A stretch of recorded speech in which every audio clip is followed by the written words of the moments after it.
इतिहास हमेशा सिर्फ लोगों के द्वारा रचा जाता है और इस बार आप और हम मिलकर के एक बार फिर से नया इतिहास बनाने जा रहे हैं। पीएससी और अधीनस्थ बोर्ड के द्वारा 2025 में जितने भी पेपर आयोजित करवाए गए उनमें राजस्थान इतिहास और कला संस्कृति के जो भी प्रश्न पूछे गए वो मैं आप सभी साथ रहूंगा।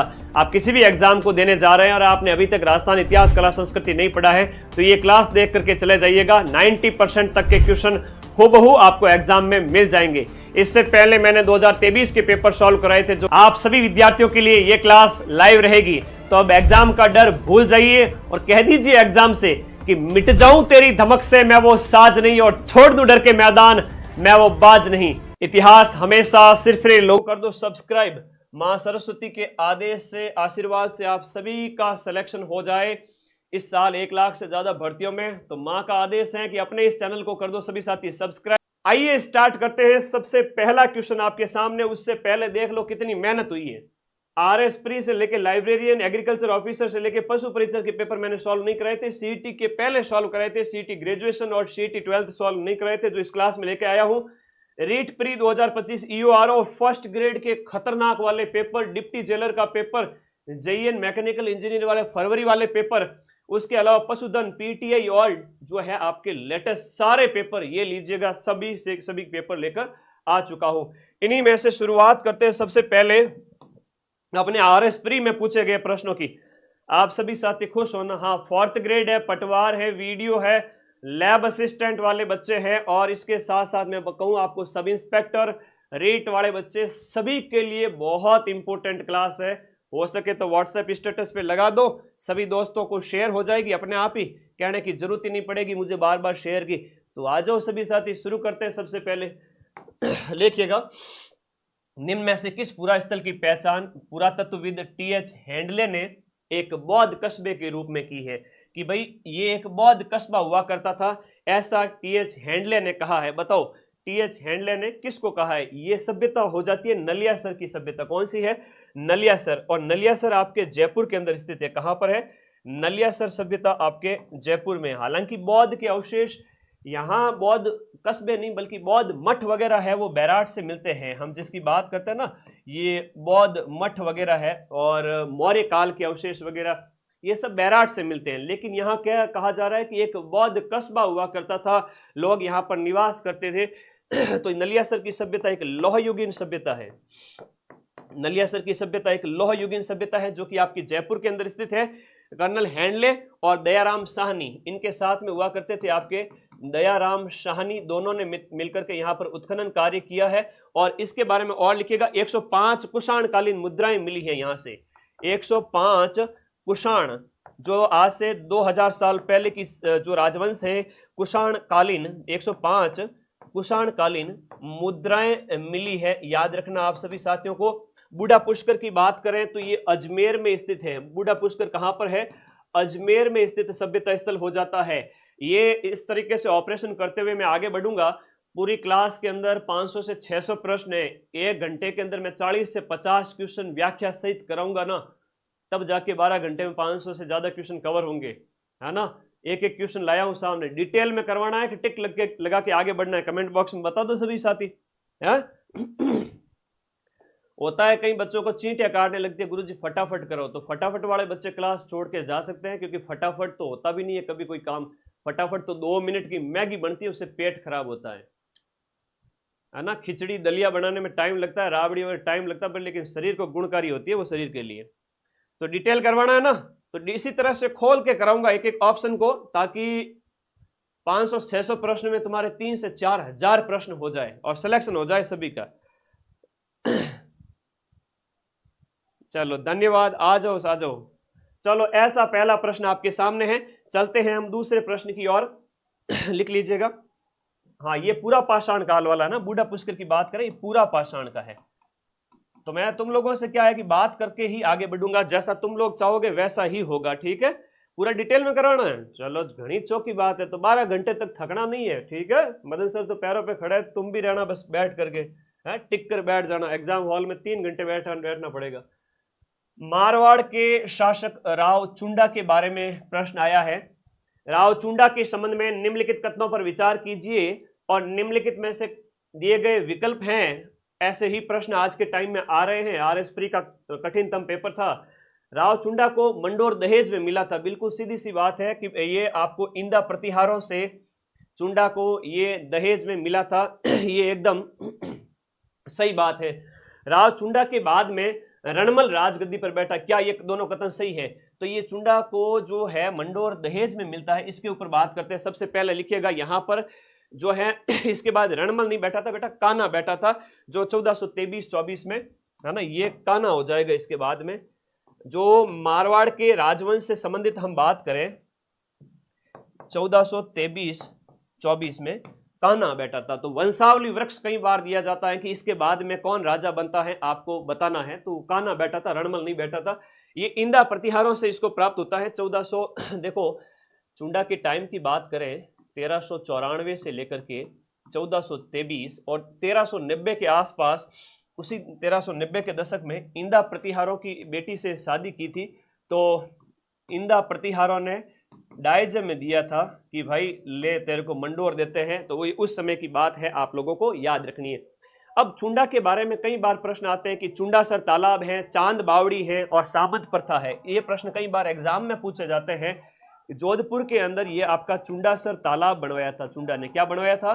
चुंडासर तालाब बनाया था। और इसके साथ साथ सामंत प्रथा, मारवाड़ में सामंत प्रथा की शुरुआत किसने की थी? मारवाड़ में सामंत प्रथा का जनक कौन है? मारवाड़ में सामंत प्रथा की शुरुआत सबसे पहले इसी ने की थी। चुंडासर तालाब बनाया था। और एक प्रश्न आता है कि चांद बावड़ी। अब कई बार बच्चे कंफ्यूज हो जाते हैं कि सर चांद बावड़ी तो आबानेरी दौसा में, मुझे भी पता है आबानेरी दौसा में, लेकिन एक चांद बावड़ी तुम्हारे जोधपुर में है, वो अगर तुम ध्यान नहीं दोगे तो क्वेश्चन गलत हो जाएगा। तो चांद बावड़ी जो जोधपुर वाली है ना, ये ये आपके चुंडा के समय में ही बनी थी। आप लोगों को याद रखना है, मोस्ट इंपोर्टेंट। राव जैतसिरो छंद, ये एक ग्रंथ है जो कि आपके बीकानेर के शासक जैतसिंह ने निम्न में से किसको हराया था? राव जैतसिरो छंद के अनुसार। तो राव जैतसिरो जो छंद है उसमें बिट्टू सुजा कहते हैं कि कामरान को हराया था। किसको हराया था? कामरान को हराया था। अब ये बिट्टू सुजा तो इसके क्या है? लेखक है इसके, ये आपको याद रखना है। और कामरान किसका भाई है? कामरान, असगरी, ये हिंदाल, ये सब हुमायूं के भाई हुआ करते थे।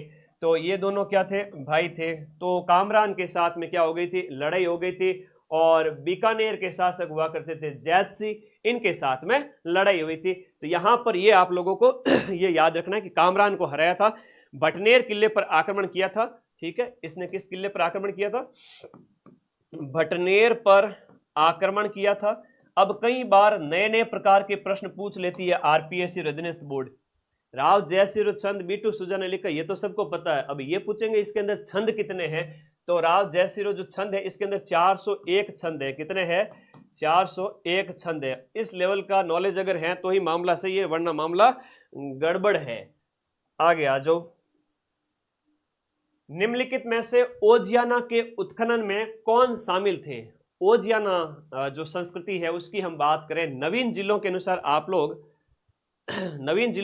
आप लोग कमेंट बॉक्स में बताओ कि ओजियाना संस्कृति वर्तमान में कौन से जिले में स्थित है ना? ये कई बार प्रश्न आता है, पहले ओजियाना कहाँ थी और वर्तमान में कहाँ है, बताओ। हम इसकी बात करते हैं। हाँ जी। तो इसके उत्खनन में कौन कौन शामिल थे? RC Agarwal, B R Meena, Alok Tripathi. Oceania संस्कृति वर्तमान 41 जिलों के हिसाब से नवीनतम अपडेटेड क्लास है भाई। आप लोगों को हाँ कमेंट बॉक्स में बताते रहो, मैं आप लोगों के कमेंट भी साथ साथ देख रहा हूं। ओजियाना आपके कहां पर? देखो इसके अंदर आरसी अग्रवाल का योगदान नहीं है, बीआर मीणा और आलोक त्रिपाठी, यानी बी और सी ऑप्शन सही है। बी और सी ऑप्शन सही है। अब इनके द्वारा जो है वो आपका उत्खनन कार्य कब किया गया था? सन 2000 है ना, कब किया गया था? सन 2000 ईस्वी में किया गया। और ये ताम्र पाषाण युगीन है ना, ताम्र पाषाण युगीन आपका सभ्यता स्थल हो जाता है। बदनौर, बिल्कुल बदनौर सही है। ओजियाना है आपका कहाँ है? बदनौर है। और बदनौर वर्तमान में ब्यावर जिले में, तो ये भीलवाड़ा मत कर देना। ओजियाना कहाँ है वर्तमान में? आप इसको करोगे बदनौर में है।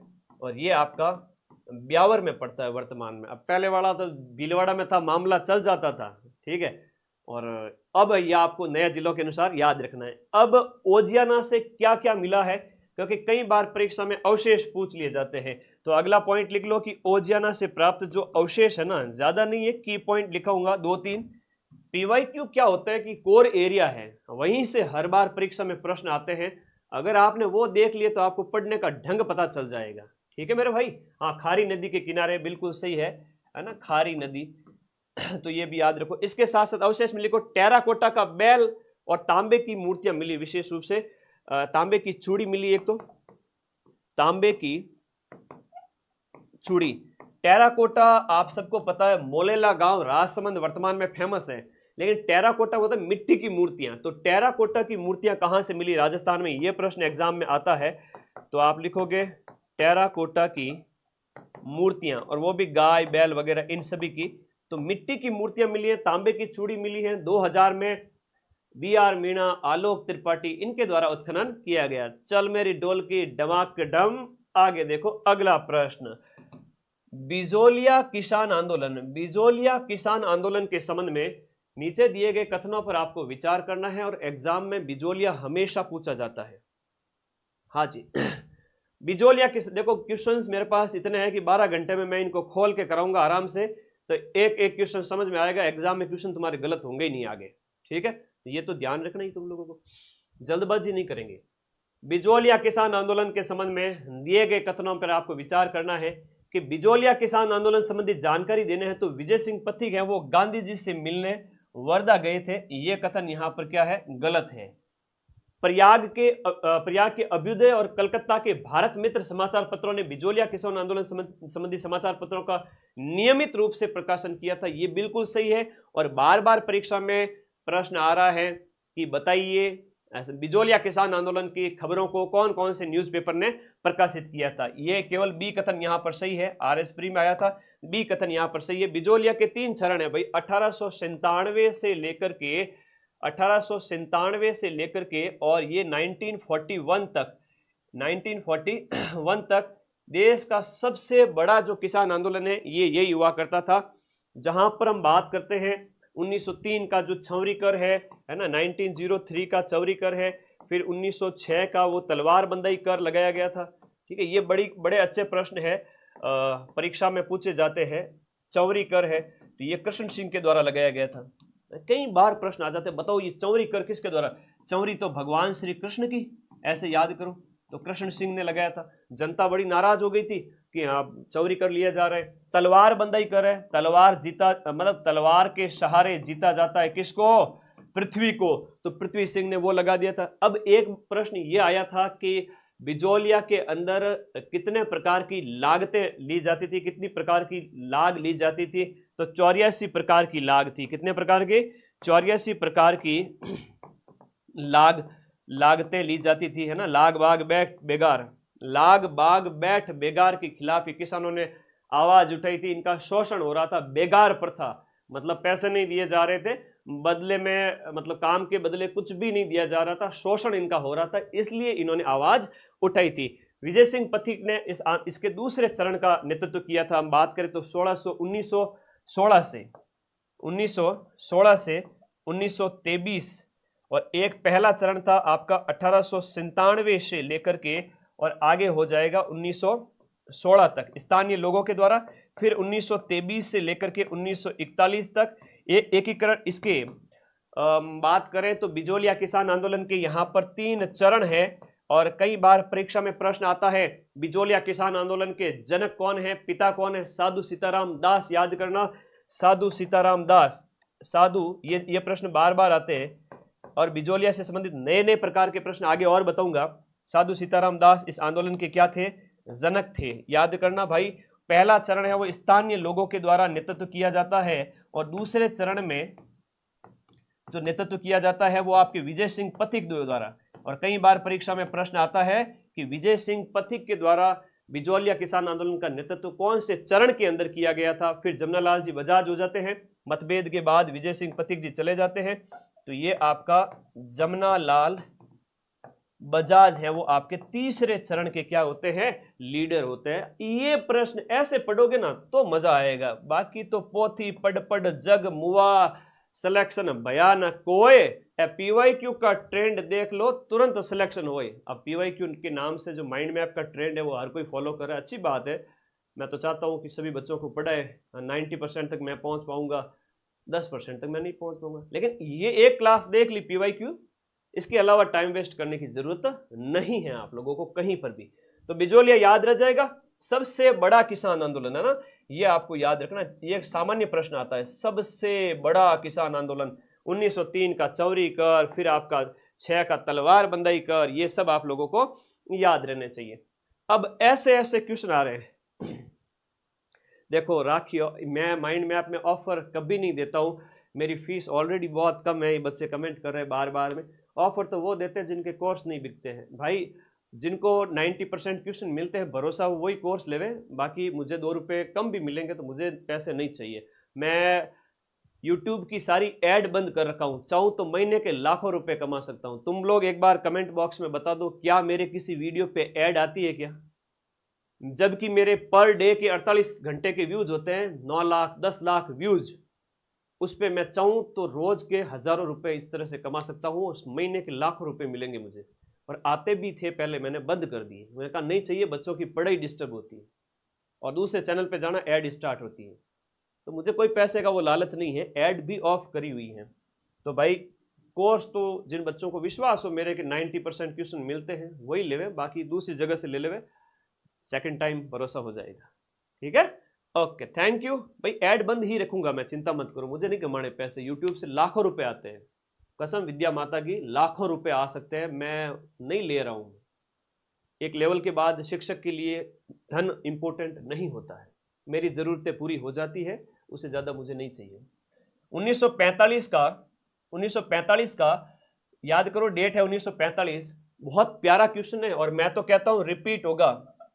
पीवाईक्यू में तुम देखोगे कि क्वेश्चन बार बार रिपीट हो रहे हैं, पीवाईक्यू के क्वेश्चन क्या है, रिपीट हो रहे हैं। 1945 का S.A. सुधालकर प्रतिवेदन, अब कहो गुरुजी ये तो कभी सुना ही को नहीं था।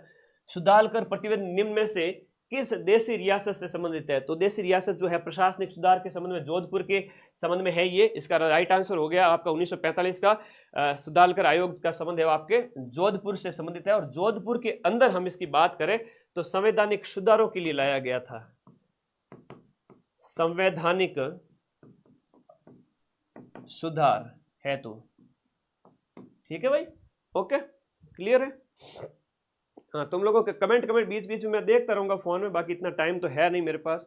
चलो अगले क्वेश्चन की ओर आगे बढ़ूंगा। ये प्रश्न मोस्ट है, हर बार आता है, ये प्रश्न हर बार आता है। आ जाओ आ जाओ आ जाओ आ जाओ। इस चैनल पर मां सरस्वती की बहुत मेहरबानी है, मैं फिर से कह रहा हूं, 6 महीने में 1 मिलियन हो जाएगा चैनल। उस समय लगाऊंगा 2025 और 26 के पेपर, कर दो फटाफट 1 मिलियन, आ जाएगी अगली क्लास। सिर्फ इस क्लास को देख के बच्चे एग्जाम पास करते हैं।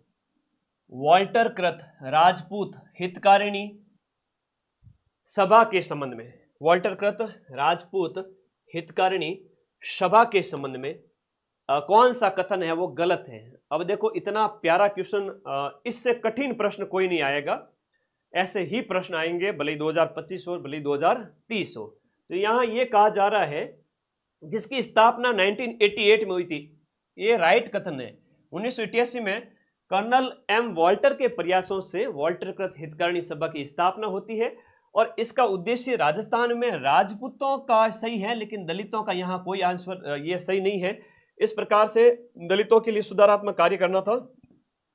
जितने भी रियासतें थी उनमें कुरीतियां थी, सती प्रथा थी, बाल विवाह था, बहु विवाह था, इनको बंद करने के लिए ये लाया गया था। ठीक है, तो थोड़ा कंफ्यूज मत होना इसमें कि सर हाँ सीधी सी बात कही जा रही है। आरपीएससी हमेशा थोड़ा सा छेड़छाड़ करती है, इलोजी की तरह, यूं थोड़ा सा छेड़ दिया है ना, तो ये क्या डाटा गलत कर देती है ताकि बच्चा कंफ्यूज हो जाए। जो ढंग से पढ़ के आया वो तो पेपर सॉल्व कर लेगा, वरना फिर बैठे रहो भरोसे की भैंस पाडो लावे। इसकी पहली बैठक का आयोजन अजमेर में हुआ, ये अलग से प्रश्न आता है, कई बार अलग से प्रश्न आता है कि इसकी पहली बैठक कहां हुई। स्थापना उदयपुर में, लेकिन आपकी जो है स्थापना उदयपुर के अंदर होती है, लेकिन इसका पहला जो अधिवेशन है वो कहाँ होता है? अजमेर में होता है। ये इतना प्यारा क्वेश्चन है, इंपॉर्टेंट है, हर बार प्रश्न आता है। सभी ने अपने उद्देश्यों की प्राप्ति के लिए एक सामाजिक नियम बनाए हैं। बिल्कुल सही है, यहां पर ये दिए गए कथन में से। ओके, धन्यवाद, थैंक यू। हम यहां बात करेंगे इसके संबंध में, और स्थापना आपको उदयपुर बतानी है, लेकिन पहला अधिवेशन आपको इस तरह से रखना है। बहुविवाह, बाल विवाह, इन सबको रोकने के लिए शासक वर्ग के अंदर, है ना, ये उस समय का क्या हुआ करता था? हाँ, कर्नल एजीजी हुआ करता था। ये एजीजी वाल्टर कथित करणी सभा, शासक वर्ग में व्याप्त बुराइयां। अब कहीं से अलग से प्रश्न पूछ ले, शासक वर्ग की बुराइयां। शासक वर्ग क्या विलासी वर्ग था? जैसे हम बात करें सती प्रथा, सती प्रथा हो गई, बाल विवाह हो गया, बहु विवाह हो गया, है ना, एक से ज्यादा शादियां कर ली, वो वाली बात है। चलो, ये प्रश्न है ना हर बार आता है, घूम फिर करके हर दूसरे तीसरे पेपर में आ जाता है। राजौरगढ़ में मथन देव के द्वारा, अब एक बार तो पूछ लिया गया राजौरगढ़ के कलात्मक वैभव है वो किससे संबंधित है ना, और एक बार पूछ लिया कि राजौरगढ़ का उस राजा का नाम बता दो। अब तीसरा प्रश्न ये पूछ लिया कि राजौरगढ़ के मथन देव के द्वारा निर्मित प्रसिद्ध मंदिर किस देवी देवता को समर्पित है? बताओ ये राजा कौन से राजवंश से संबंधित है? बताओ फटाफट। गुर्जर प्रतिहार कालीन है, गुर्जर प्रतिहार राजा था ये। और सीधा सा प्रश्न आया था, मैं फिर से कहूंगा, भाई मां सरस्वती ने इस फील्ड का जादूगर बनाया है कि भाई पेपर दे के बच्चों को पेपर पास करा दो। ये कहा गया, प्रश्न एक आया था कि राजौरगढ़ अलवर, राजौरगढ़ अलवर, ये प्रश्न आता है, राजौरगढ़ के कलात्मक वैभव किस राजवंश से संबंधित है? तो आप कहोगे ये गुर्जर प्रतिहार राजवंश से संबंधित है, गुर्जर प्रतिहार राजवंश से संबंधित। एक प्रश्न तो ये फिक्स था अधीनस्थ बोर्ड और आरपीएससी का। और अभी पूछा है कि मथन देव ने जो मंदिर बनाए थे ना, वो भगवान शिव के संबंधित है ना, किससे संबंधित है? भगवान शिव से संबंधित है। ये बात है, मतलब कि पढ़ते हैं तो सीधा आंसर आता है। एक प्रश्न ये आता है, दूसरा ये, तीसरा मथन देव का। तीन प्रश्न बार बार घूम फिर करके आते हैं, बाकी कोई प्रश्न नहीं आता है। पोथी पढ़ पढ़ जग मुआ, सिलेक्शन भयानक हो। ये पीवाईक्यू देख लो, ठीक है, सिर्फ माइंड मैप की ये क्लास बहुत है। और मैं फिर से कहूंगा आप सभी साथियों को कि लगातार आप लोग शेयर करते रहो अपने सभी दोस्तों में, ताकि ये कंटेंट आपको बड़ा काम का है। देखो, भगवान शिव का मंदिर है, मथन देव वाला क्वेश्चन आता है। अब हम राजौरगढ़ के संबंध में कुछ और फैक्ट देख लेते हैं कि यह आपका सरिस्का टाइगर रिजर्व में स्थित है ना। कहां स्थित है? सरिस्का टाइगर रिजर्व में स्थित है। अब ये भी फैक्ट दिमाग में रखो, नीलकंठेश्वर महादेव मंदिर है यहां पर। कौन सा मंदिर है? नीलकंठेश्वर महादेव मंदिर है। इस वजह से हम कहेंगे ये शैव भगवान शिव को समर्पित है। और भगवान शिव को मानने वाले जो शैव है वो एक तो कापालिक हो गए, एक शैव हो गए, एक पाशुपत संप्रदाय हो गए। संत संप्रदाय में नहीं देखते हो, शैव, कापालिक, पाशुपत। और तुम बिल्कुल भी टेंशन मत लेना कि इस बार मदन सर के क्वेश्चन ज्यादा हो जाएंगे, टाइम कम पड़ जाएगा। मुझे पता है 500 से 600 क्वेश्चन है, मैं 12 घंटे में करा दूंगा इसी जोश जुनून के साथ में, है ना। चिंता मत करो, तुम्हारा भाई जिम में जाता है, पैर बहुत मजबूत है, ठीक है ना, पैरों में जोर बहुत है। 150 से ज्यादा किलो पुश करता हूँ जब भी जिम में जाता हूँ, 150 से ज्यादा किलो पैर से पुश करता हूँ। चिंता मत करो, 12 घंटे खड़ा रहूंगा तुम्हारे साथ। अभी तो तुमको नौकरी लगानी है ना, इतने सारे एग्जाम है, 1 लाख से ज्यादा पदों पर, तो मेरी चिंता छोड़ो, शैव कर देना। गुर्जर प्रतिहार कालीन है, राजा अजय पाल के द्वारा, है ना। ये मंदिर किसके द्वारा बनाया जाता है? राजा अजय पाल द्वारा गुर्जर प्रतिहार, मतलब नीलकंठेश्वर, और एक मंदिर वो भी बनाया गया है। और इसके साथ साथ जो है मथन देव के द्वारा, जो मथन देव द्वारा निर्मित मंदिर है वो शिव को समर्पित। इतना दिमाग में रखना है इसको, ठीक है। ओके, अब आगे बढ़ जाओ, नेक्स्ट अगले क्वेश्चन की ओर चले। एक बार थोड़ा सा ध्यान रखो, हाँ जी, थोड़ा सा दिमाग में रखो इस बात को। आगे चले, नेक्स्ट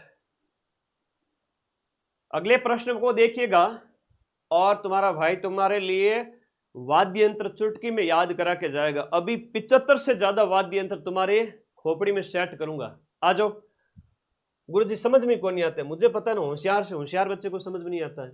लोक वाद्य यंत्र नाम है आपका चौतारा। चौतारा के संबंध में निम्नलिखित कथनों पर विचार कीजिए और विकल्प का चयन कीजिए। चौतारा नाम ही है तो इसके अंदर कितने तार होते हैं? 4 तार होते हैं। बिल्कुल सही बात है, चौतारा में 4 तार होते हैं। सामान्यतः आपका रामदेव जी के भजन गाने के लिए इसका इस्तेमाल किया जाता है। चौतारा हो गया, तंदूरा हो गया, वीणा हो गया, वेणा हो गया, रावण हत्ता हो गया, ये एक प्रकार के तत्वाद्य यंत्र होते हैं। इनका इस्तेमाल रामदेव जी के भजन गाने में किया जाता है। बिल्कुल सही बात है। वैसे रावण हत्ता भी करते हैं, ठीक है, रावण हत्ता भी इसका भी इस्तेमाल होता है। और चौतारा मतलब विभिन्न प्रकार के जो वाद्य यंत्र हैं इन सभी का इस्तेमाल इसके अंदर किया जाता है। ये आप लोगों को याद रखना है। तो both of the above are right. अब थोड़ा सा ध्यान दीजिएगा, चौतारा की बात करें, 4 तार होते हैं, है ना। इसको मिजराब पहनकर बजाया जाता है, ये ध्यान रखना। मिजराब क्या होता है कि हाथ की अंगुली के अंदर ऐसा अंगूठी टाइप होता है, उसके आगे नाखून के जैसा होता है, तो उसे क्या टन टन टन उसकी आवाज तार को टच किया जाता है। थोड़ा सा वो दिमाग में रखना है इसको। तो मिजराब पहनकर कौन सा वाद्य यंत्र बजाया जाता है? मिजराब पहनकर बजाया जाता है कामड़ पंथ के लोगों के द्वारा रामदेव जी की आराधना में। अब सिर्फ 2 मिनट पेशेंस रखना, चिट्ठी नहीं काटनी चाहिए किसी को। आ जाओ, ऐसी ट्रिक कोई नहीं बताएगा। ये माइंड मैप ऐप में मैंने जो पढ़ा है ना उसका स्क्रीनशॉट लेकर के आया हूं कि थोड़ा बहुत यूट्यूब वाले बच्चों का भी भला हो जाए। 4 वाद्य यंत्र होते हैं, तत् वाद्य यंत्र, सुशिर वाद्य यंत्र, घन वाद्य यंत्र, अवनद वाद्य यंत्र। तत् का मतलब होता है तार वाले वाद्य यंत्र, सुशिर का मतलब होता है फूंक मार के बजाए जाने वाले, अवनद का मतलब होता है चमड़े वाले, और घन वाद्य यंत्र जो लकड़ी, मिट्टी, धातु इनके बने होते हैं। आई बात समझ में?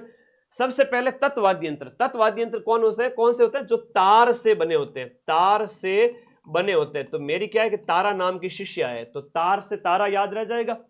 तो तारा कहती है कि कतर के रावण राज में गुरुजी को भी दुख है सासू माँ। उई सासू माँ, कतर के रावण राज में मेरे गुरुजी मदन सर कतर चले गए। हाँ, लखनऊ के लाडे कतर गए क्यों थे? कतर में गुरुजी को बहुत दुख है सासू माँ। ठीक है भाई तारा, हमारी चिंता करे, घना ही आशीर्वाद है। कतर से लिखो, क से कमायचा, त से तंदूरा, र से रबाब, रा से रावण हत्ता, राज में रबाज, ज से जंतर, गु से गुजरी, और ची से चिकारा और चौतारा, भ से भपंग, अ से अपंग। हाँ, दुकाको में दुख हो गया, दुख से दुकाको। सासू से हो गई सारंगी, सुरिंदा, सितार, और ई से हो गया एक तारा।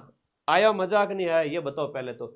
अब परीक्षा में एक बार प्रश्न ये भी पूछा कि मेवाड़ क्षेत्र में कौन सा बजाया जाता है? तो रबाज, है ना। चीते की चाल, बाज की नजर, और महाराणा प्रताप जी के शौर्य पे कभी संदेह नहीं करते। बाज, रबाज मेवाड़ का रबाब है, तो ये मेवात में। और एक प्रश्न आ जाता है भपंग। भपंग है तो ये भी आपका मेवात क्षेत्र के अंदर बजाया जाता है, मेवात में बजाया जाता है ना। दुक्का को हो गया सारंगी। एक तारा है कि मीराबाई का वाद्य यंत्र है ना, मीराबाई जिसको बजाते थे, अपने साथ में रखते थे, मीराबाई। और या हम कहें कि साधु संतों के द्वारा जो बजाया जाता है ना वो ये होता है। तो ट्रिक जोर की लागी, मजा आया, एकदम आनंदित हो गया तो वीडियो को कर दो लाइक, जितने भी साथी जुड़े हुए हैं।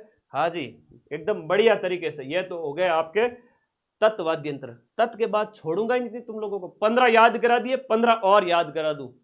कतर के रावणवाज में गुरुजी को भी दुख है, मेरी सासू माँ। तारा कहती है तत् वाद्य यंत्र क्लियर है। अब आ जाओ सुशिर वाद्य यंत्र। सुशिर वाद्य यंत्र 20 वाद्य यंत्र है। सुशिर के अंदर 20 वाद्य यंत्र हैं जो फूंक मारकर बजाए जाते हैं। अब तुम लोग टेंशन क्यों लेते हो? जब मुझे मां सरस्वती ने ये जिम्मेदारी दी है तो मैं तुम्हें पढ़ाऊंगा ना। हाँ जी, सुशिर वाद्य यंत्र फूंक मार के बजाए जाने वाले 20 वाद्य यंत्र। शंभू के बापू ने कहा, शंभू के बापू ने बोला कि सुन मोना की अम्मा, तू कैसी अरे मुसी मुसी सी, बात बात पे मुंह फुला के बैठ जाती है। शंभू के बापू ने कहा सुन मोनारी अम्बा, तू कैसी है मुसी मुसी सी है। और शंभू के बापू ऐसे याद करना, ठीक है। शंभू से फूंक वाले, शंभू से शहनाई और शंख, भू से भुंगल, लेकिन वो आपके अपंग और भपंग वो तत्वाद्य यंत्र थे। भुंगल है वो युद्ध के टाइम में रणभेरी बजाई जाती थी।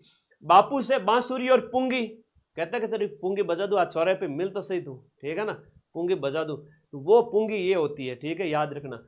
ये घिया तुम्बे से बनती है, 2 बांसुरी लगी रहती है। सुन सुरनई, लेकिन सुरनई अलग है और जो है सुरिंदा और सितार ये अलग है, थोड़ा ध्यान रखना, इसमें बच्चे कंफ्यूज हो जाते हैं। सुरनई, सुरनई आपके याद रखना। न से नड़, कर्णा भील का प्रश्न आता है कई बार। नड़ को कौन बजाते थे? कर्णा भील, है ना, कर्णा भील आपको याद रखना, जैसलमेर के कर्णा भील, इनका प्रश्न आता है। मोरचंग सबसे छोटा वाद्य यंत्र, हम बात करें, है ना, सुन मोना की अम्मा जो फूंक मार के बजाया जाता है, सबसे छोटा है, जिसे ज्यूज हार्प कहते हैं। क्या कहते हैं? ज्यूज हार्प कहते हैं। यूरोप के अंदर ये जो वाद्य यंत्र है होता है, यूरोप वाले लोगों की देखा देखी हमने भी ये अपनाया है। छोटी सी बिसल जैसा होता है, फूंक मारते रहते। ज्यूज हार्प, मोरचंग, नागफणी, सांप के जैसे आकार की होती है। सुन मोना, मोना से मोरचंग, नागफणी हो गया। अम्मा से क्या हुआ? अम्मा से अलगोजा है, मशक है और बांकिया है। राजस्थान का राज्य वाद्य, राजस्थान का राज्य वाद्य यंत्र कौन सा है? अलगोजो। अरे मारे छेल भंवर को अलगोजो खेता में बाजे रे, छेल भंवर को अलगोजो खेता में बाजे रे। तो अलगोजा क्या हो गया? अलगोजा हो गया अपना राज्य वाद्य यंत्र। कई बार परीक्षा में आता है सीधा सीधा। मां से मशक है। मशक क्या होता है? चमड़े का थैला होता है ना, ये चमड़े से बना होता है, हालांकि इसमें फूंक मारी जाती है और थैला नुमा होता है। बांकियो तो आप सबको पता है ना। और तुरही होती है युद्ध के लिए। कर्णा और कर्णी हो गया, ठीक है। कैसी से सतारा हो गया। हा से हारमोनियम हो गया, जिसे हम पेटी कहते हैं। मूसी, मूसी से मुरला मुरली हो गया। स से सिंगा सिंगी। तो शंभू के बापू ने कहा, सुन मोना की अंबा तू कैसी है मूसी मूसी सी। सैनई, शंख, भुंगल, बांसुरी, पुंगी, सुरनई, नड़, मोरचंग, नागफणी। अंबा से हो गया अलगोजा, मशक, बांकिया। तू से तुरई, क से कैसी से कर्णा, सतारा, और हारमोनियम, मूसी मूसी से हो गया आपका मुरला मुरली, सिंगा सिंगी। अभी तो रुको, हाँ जी, क्या अच्छे से देखो, मैं कभी वीआईपी, बच्चे तारीफ कर रहे हैं, मैं कभी वीआईपी बिहेवियर नहीं करता। आज तो 5 लाख बच्चे हैं, कल 10 लाख, और पर आने वाले समय में 50 लाख यानी 5 मिलियन भी बच्चे हो जाएंगे 2-3 साल, मुझे इतना विश्वास है। तब भी मैं एक नंबर जो 8955982723 वाला है, मेरा पर्सनल नंबर है, मेरे बच्चों के पास रहेगा। किसी को कोई शिकायत हो 10 बार कॉल करके मुझे परेशान कर सकता है, सर बताइए कोई मैं परेशानी में हूं। यूं ही गुरुजी आता ही करनी है बेटा, यूं परेशान मत कर, हमारे ऑलरेडी बहुत काम रहते हैं। वरना टीम के नंबर है 83-83-023-14445 या 87-87690-98020। ये विजय सर के व्हाट्सएप नंबर है। विजय सर को जानते हो ना, है ना, मेरा ही छोटा भाई, जिसको 2 बार मैंने थानेदार बनाया और डीएसएसबी में, दिल्ली गवर्नमेंट में, वहां नौकरी लेके आया, पटवारी में सेलेक्ट किया। तो मतलब बहुत मेहनत करवाई उसको, ऐसी मेहनत तुम लोगों को कराऊंगा। अब आगे आ जाओ। तो कांटेक्ट नंबर तो तुम्हारे लिए एनी टाइम अवेलेबल है।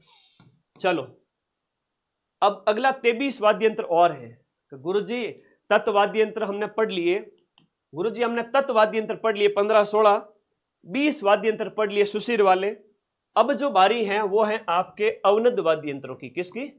अवनद्य, या हम जिसे कहते हैं, हाँ, अवनद वाद्य यंत्र, चमड़े वाले वाद्य यंत्र। अवनद का मतलब हो गया जो चमड़े के बने होते हैं। अगर तुम लोग इंटरेस्टेड हो तो कराओ, नहीं तो फिर क्वेश्चन में आगे बढ़ जाऊं। ये बताओ, शिखर की लाइब्रेरी में हम 10 लोग एक साथ बैठे देख रहे थे। रिचपाल कह रही, अरे भाई रिचपाल थारा नाम ही घणो चौको है, शिखर की लाइब्रेरी में बैठो देखे हमारे, बढ़िया, घनी चौकी बात है ना। तो घनी चौकी बात है राजस्थान में, इसलिए तो लाखों बच्चे हो गए। अब तो मैं कहीं बाहर जाता हूँ तो मुझे मास्क लगा के जाना पड़ता है। मदन सर अच्छा भी लगता है, और कई बार थोड़ा रुकना पड़ता है, फिर काम अर्जेंट होता है, तो इसलिए थोड़ा बच के निकलना पड़ता है, ठीक है। तो अवनद यानी कि चमड़े के बने हुए वाद्य यंत्र। चमड़ा, दादी है ना, खालड़ी उधेड़ देगी तुम सबकी, ध्यान रखना। दादी के डैड को, मेरी दादी के डैड को मामा ने धौंस से 9 कदम दूर ताश में ढाबकर खचन से घेरा। अरे भाई देखो, याद तो करो, दादी के डैड ने मामा को धौंस से 9 कदम दूर ताश में ढाबकर खचन से घेरा। 20 वाद्य यंत्र हैं, तुम उल्टे लटक जाओगे तो भी याद नहीं होगा। मैं तुम्हें सीधे बैठे बैठे याद करा देता हूं, आओ तो सही इधर है। दादी यानी डाडी लिखा मैंने, डा से ढ से देखो, ढोलक, ढाक, ढोलकी, डफली, और ये दादी हो गया। डैड से बात करो, डुगडुगी, डमरू, डेरू। ये क्या हो, डेरू की बात करें तो जो है हम बात करते हैं, डेरू बड़ा होता है, डुगडुगी सबसे छोटी सी होती है, मदारी बजाता है, डमरू शिवजी के यहाँ बजाते हैं, डेरू सबसे बड़ा होता है। मांदल होता है, माठ होता है, मामा से मांदल माठ हो गया, धौंस से धौंसा वाद्य यंत्र है, 9 कदम दूर से नौबत हो गया, बाजे 6 नौबत बाजा मारा डिगीपुरी का राजा, तो नौबत एक तरह से नगाड़ा ही है। कदम, कदम से हो गया कमर, कौड़ी, म से मृदंग, द से दमामो, दूर, ताश में ढाब कर खचन से गिरा, ताशा हो गया। यह प्रश्न एग्जाम में अभी पूछा गया था कि निम्न में से कौन सा चमड़े का, चलो गंगानगर में लाइब्रेरी में देखा वीर मां किरण दोनों कह रहे घनी चौकी बात है, बालिका आशीर्वाद था सगना ने, हम एक एक नाम नहीं लूँ तो नाराज मत हुई जो, और कोई बात नहीं, ठीक है। सगला में बहुत बार 12 घंटे खड़ा रहना हर किसी के बस की बात थोड़ी होती है। जो विद्यार्थियों से प्रेम करेगा वो अपनी किडनी गुर्दे सबको दांव पे लगाएगा, क्योंकि खराब हो गए थे मेरे एक बार जब मैंने ली थी क्लास, उस समय की बात है। तो कोई नहीं, तुम सबका प्यार मेरे साथ है। ये क्वेश्चन पूछा गया था, निम्न में से कौन सा अवनद वाद्य यंत्र है या चमड़े से बना हुआ वाद्य यंत्र है? ताशा या तार का बना नहीं है, उसमें एक ऑप्शन ये दिया हुआ था। ढाबगर में ढ से डीब को, दीप को, ब से बोली, खचन से हो गया खंजरी, च से चंग, न से नगाड़ा और घेरा।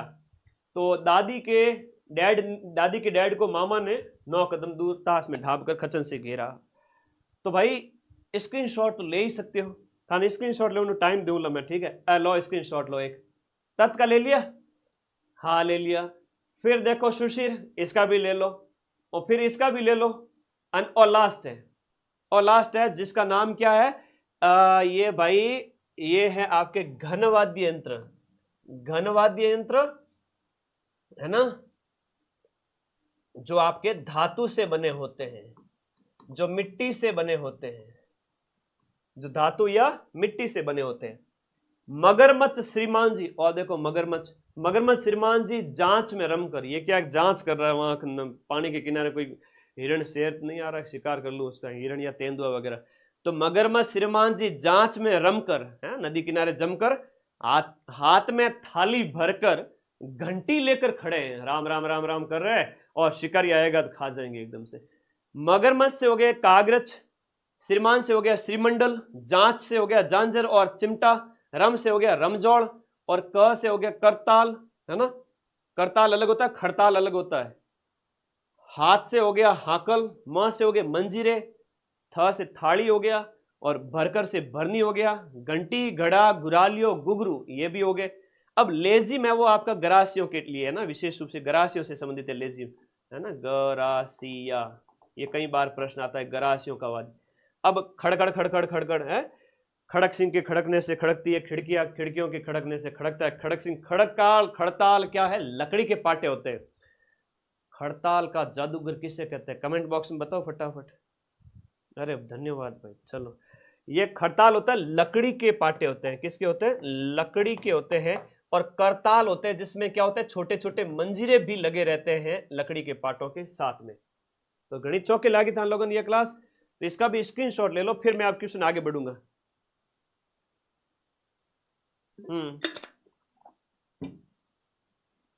सारे रिकॉर्ड तोड़ देगी ये क्लास, मुझे पता है। राजस्थान जीके की सबसे फास्ट 1 मिलियन क्लास पिछली वाली गई थी कोचिंग जगत की इंडस्ट्री में, सिर्फ 8 से 10 दिन में 10 लाख व्यूज गई थी, जो भी ये 15 लाख पड़ी है। ये सौभाग्य मुझे मिला सिर्फ आप लोगों की वजह से। देखो नेक्स्ट, अगला, निम्न में से कौन सा विकल्प यहाँ पर सही सुमेलित नहीं है? आरएस प्री में पूछा गया था, ध्यान रखना आप लोगों को। दिए गए ऑप्शन के अनुसार, दिए गए ऑप्शन बताओ। ये साहित्यिक ग्रंथ तो हमेशा परीक्षा में पूछे जाते हैं, आप लोगों को बताना है इसका राइट आंसर क्या होगा। कि पृथ्वीराज रासो चंद्रबरदाई का ग्रंथ है, बिल्कुल सही है। बिसल देव रासो नरपति नाल का ग्रंथ है। और खुमान रासो ये दलपत विजय का है, इसका नहीं है। कर्णिदान का, कर्णिदान का तो सूरज प्रकाश है। कर्णिदान का कौन सा है? सूरज प्रकाश है। ये आप लोगों को याद रखना है। खुमान रासो, इसके लेखक कौन है? दलपत या दौलत विजय, दलपत विजय। शत्रुसाल रासो है वो डूंगर सिंह का ग्रंथ है या डूंगर सिंह का ग्रंथ है, हम बात करते हैं। खुमान रासो के अंदर किसका वर्णन किया गया है? थोड़ा सा ये भी दिमाग में रखना कि खुमान रासो के अंदर किसका वर्णन किया गया है? राज सिंह तक, है ना, मेवाड़ राजवंश का वर्णन है, विशेष रूप से मेवाड़ राजवंश से संबंधित हो जाता है खुमान रासो। सूची दी गई है, मिलान करना है दोनों यहाँ पर चित्रकार और प्रसिद्ध आपकी चित्रकारों के संबंध में और उनके कलाकारों के संबंध में कि राइट आंसर कौन सा होगा। देखो हम सबसे पहले बात करें तो निहाल चंद को कौन नहीं जानता, किशनगढ़ के निहाल चंद जो राजा सावंत सिंह नागरीदास के दरबारी थे। बीकानेर की बात करें तो अली रजा, मुस्लिम कलाकारों के द्वारा बीकानेर के अंदर मथेरन है ना, उस कलाकार का भी मथेरन तो जैन से संबंधित था, अली रजा वगैरह सब मुस्लिम थे वो बीकानेर के। मेवाड़ के शाइबदीन और साहिब राम की बात आए तो जयपुर शैली के हो जाएंगे। मारवाड़ की बात करें शिवदास, ये अलग से याद कर लेना, ए के सामने 2 सभी में है, बी के सामने 3 2 में है, सी के सामने 1 आएगा, तो ये अपना राइट आंसर कौन सा हो गया, 2 हो गया, याद करो। संत लालदास बहुत ज्यादा इंपॉर्टेंट है, आज के टाइम में ये प्रश्न बहुत ज्यादा पूछा जा रहा है, संत लालदास जी के बारे में बहुत ज्यादा क्वेश्चन आ रहे हैं, ठीक है। आप लोगों को याद करना है कि संत लालदास के संबंध में निम्नलिखित कथनों पर विचार करना है और सही उत्तर आपको देना है। संत लालदास जी जिंदगी भर अविवाहित रहेंगे, क्यों रहेंगे अविवाहित, घर गृहस्थी में भी तो भजन कर सकते, ठीक है, इनकी ये विचारधारा थी, ठीक है, अविवाहित नहीं थे, इसलिए ये कथन क्या हो गया, खोटा हो गया, शादी की थी इन्होंने। लालदास जी की मृत्यु के बाद में उनके समाधि स्थान पर मंदिर का निर्माण किया गया था, यह कथन सही है, तो सही बात है, ऑप्शन नंबर बी यहां पर सही है। अब लालदास जी का प्रश्न इतना पूछा जाता है कि मतलब बाद में ईओआरओ में भी पूछा गया था और आपके आरएस प्री में भी पूछा गया था, तो लालदासी संप्रदाय बहुत ज्यादा इंपॉर्टेंट है। एक लालगिरी अलग है ना, लालदास अलग है, लालगिरी अलग है और लालनाथ अलग है। लालनाथ और चौकानाथ तो वो आपके कतरिया सर बीकानेर वाले हो गए, जसनाथियों के चेले। लालगिरी है तो वो अलखिया हो गया। लालदास है तो ये इन्होंने लालदासी संप्रदाय चलाया था। आई बात समझ में, 3 लाल हैं। हम लालदास जी के संबंध में बात करें, थोड़ा सा ध्यान रखना, जन्म धौलीदूब अलवर के अंदर होता है, जन्म आपका धौलीदूब अलवर के अंदर। तो कई बार प्रश्न आता है कि राजस्थान के वे संत जिनका जो संबंध है वो आपके अलवर क्षेत्र से है और उनका जन्म स्थान है वो धौलीदूब अलवर में, वो संत कौन से। इसके बाद मृत्यु है वो नगला जहाज में होती है, मृत्यु आपके नगला जहाज, नगला जहाज। और नगला जहाज कहां पर है भाई, भरतपुर के अंदर है। और यहीं पर इनके संबंधित कौन सा एक स्थान स्थित है, उनकी हम बात करें तो इनकी जो प्रमुख पीठ है वो यहीं पर स्थित है, प्रमुख पीठ यहीं पर स्थित है। एक इनकी समाधि के संबंध में प्रश्न आता है कि लालदास जी की आपकी समाधि कहां पर है, तो वो शेरपुर अलवर के अंदर, शेरपुर के अंदर है। कहां पर है, शेरपुर के अंदर इनकी समाधि हो गई। कई बार प्रश्न आता है कि हिंदू मुस्लिम एकता के प्रवर्तक मेव जाति के मुसलमान लकड़हारे थे, ये मेव जाति के मुस्लिम लकड़हारे थे, ये मतलब लकड़ी काटने का काम करते थे, तो इनके बारे में पता होना चाहिए। और एक हिंदू मुस्लिम एकता के प्रतीक है ना, हिंदू मुस्लिम राम राम करते थे, हिंदू मुस्लिम एकता की बात करते थे मध्यकाल के अंदर। तो अच्छी बात है, इनके संबंध में ये डाटा आप लोगों को याद रखना है। लालदासियों को खुद कमाकर खाना पड़ता है, ये फैक्ट भी इनके साथ में आप लोगों को ऐड कर देना है, ठीक है। अब आगे आ जाओ, राजस्थान की वेशभूषा, लो जी, कसुमल रंग, हम था रामकुड़ी जमकुड़ी क्या हमारा कसुमल रंग की ओढ़ नहीं लाई जो जी, तुम लोगों को पता ही नहीं है।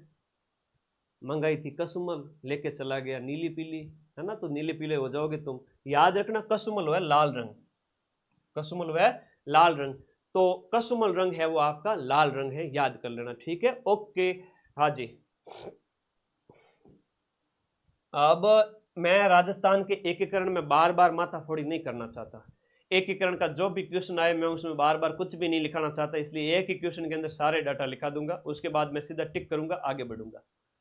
मत्स्य संघ, जो राजस्थान के एकीकरण का जो आपका पहला चरण है, मत्स्य संघ के प्रधानमंत्री शोभाराम जी कुमावत के संबंध में दिए गए कथनों पर आपको विचार करना है और बताना है कि नीचे दिए गए के संबंध में कौन सा विकल्प शोभाराम जी कुमावत के संबंध में सत्य है। कि उन्होंने असहयोग आंदोलन के दौरान वकालत छोड़ी थी और वे हीरालाल जी शास्त्री के मंत्रिमंडल के सदस्य थे, ये तो कथन सही है, लेकिन असहयोग वाला यहां पर कथन गलत है। कैसे गलत है, अभी बात करते हैं हम किसके बारे में, शोभाराम जी कुमावत के बारे में। ये आपको याद रखना है कि 1942 में भारत छोड़ो आंदोलन में भाग लिया था, 1942 भारत छोड़ो आंदोलन में, भारत छोड़ो आंदोलन में भाग लिया था। यहां पर इनके बारे में एक डाटा ये याद रखना, और राजगढ़ अलवर के निवासी थे, अलवर में इन्होंने वकालत की शुरुआत की थी, ठीक है, राजगढ़ अलवर के निवासी थे। ठीक है, तो ये इनके संबंध में याद रखना। और डाटा में एकीकरण वाले एक साथ ही लिखाना चाहूंगा तुम लोगों को। ठीक है, क्या कहना है तुम लोगों का बता दो। ठीक है, यूट्यूब की नई पॉलिसी आ जाती है, बार बार देखता हूँ कि अवेलेबल रह जाए। कई बार क्या होता है, कुछ म्यूजिक आ जाए, ऐसा चलती क्लास में कुछ भी हो जाए 12 घंटे, तो फिर वो यूट्यूब हटा देता है। पर माँ सरस्वती का आशीर्वाद रहे, तुम लोग प्रार्थना करो कि हटे नहीं, लाइव बनी रहे। ठीक है, ओके। निम्न में से किसके लिए राजस्थानी भाषा के अंदर आड़ी हियाली शब्द प्रचलित है? आड़ी आड़ी क्या, ठीक है, कोई चीज की कहावत के रूप में ऐसा कह दे, फिर बताओ उसका अर्थ क्या है। तो ये आड़ी क्या होती है? एक पहेली होती है। क्या होती है? पहेली होती है। आड़ी है, याड़ी का मतलब क्या होता है? पहेली होती है। और एक प्रश्न ये होता है, वात वगैरह, ये कई सारी विधाएं वगैरह होती है। वात में तो हंकारो देना बहुत जरूरी है। वात मतलब कहानी होती है, आड़ी का मतलब याड़ी पहेली होती है। ठीक है, ओके। क्या शॉर्ट्स देखते हो कि नहीं देखते हो ये बताओ। इंस्टाग्राम की रील वगैरह देखने से बेटर है यूट्यूब और इंस्टाग्राम के जीके के शॉर्ट्स देखा करो। कमेंट बॉक्स में बताओ कि हाँ सर मैं देखते हैं हम।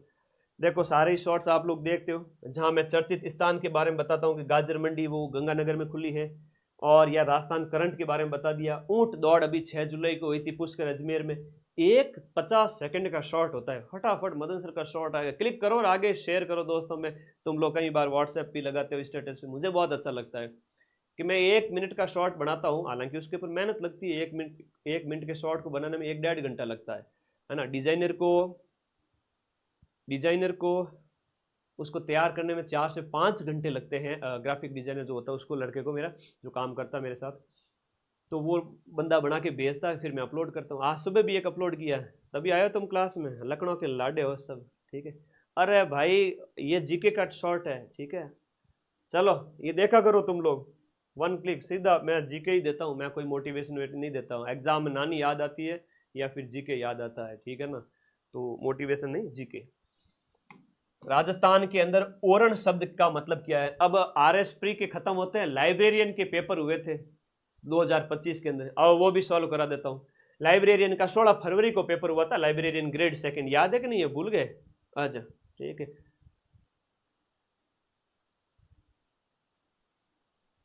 हाँ जी। ओरण की हम बात करें, ओरण क्या होते हैं कि वेस्टर्न राजस्थान के अंदर ये कल्चर ज्यादा प्रचलित है। पश्चिमी राजस्थान में आप ओरल के ये ओरण के संबंध में देखते हो पश्चिमी राजस्थान में कि पूरी राजस्थान के चारागाह नहीं है, पश्चिमी राजस्थान की बंजर भूमि नहीं है, पश्चिमी राजस्थान के पवित्र उपवन हैं। हम जाओ तो ओमिया जीरान, गोसाई जीरान, जगह जगह देवताओं के नाम पे जमीन छोड़ी जाती है। लोग सहमति से, गांव के लोग जमीन छोड़ते हैं, वहाँ कोई खेती नहीं करता, पशु चरते रहते हैं। वो पवित्र जमीन है, देवताओं के नाम पर छोड़ी जाती है, उसे ओरण कहते हैं। और बहुत प्यारा क्वेश्चन है। अभी तो एक प्रश्न और पूछ लिया गया कि सोगरो क्या होता है, सोगरा क्या होता है। राजस्थान की संस्कृति पढ़ रहे हो, राजस्थान की वेशभूषा संस्कृति, तुम्हें राजस्थान के कल्चर के बारे में ज्ञान होना चाहिए। कई सारे इंग्लिश मीडियम के बच्चे होते हैं, शहरों में पढ़ने वाले हैं, वो राजस्थान का जब एग्जाम देते हैं, ओलियो कहाँ हुए सर, पता ही नहीं चला ये ओलियो कहाँ हुए, ये पूछा है इस लैंग्वेज में, हम समझ ही नहीं पाए। मैंने अमेरिका से आया हो क्या, पता नहीं है तुम लोग को राजस्थानी हो सब। नो, सोगरा है ना, ओलियो है। ये प्रश्न RS प्री में पूछा गया था पिछली बार, तो ओलियो गीत वगैरह। ओलियो तो मतलब होता है याद गीत, जब लड़की का विवाह हो जाता है उस समय वो गाया जाता है। सोगरा होता है तो बाजरे की रोटी होती है। सोगरो को नहीं पता, बाजरे की रोटी, सोगरो घड़ियों को नहीं कहीं, ठीक है। सोगरा बाजरे की रोटी, ये अभी रीट में पूछा गया था कि सोगरा क्या होता है। लो कर लियो बात, ठीक है। सोगरो मसल पुरानी दही रमायन खावे, कहीं आनंद आवे पते है।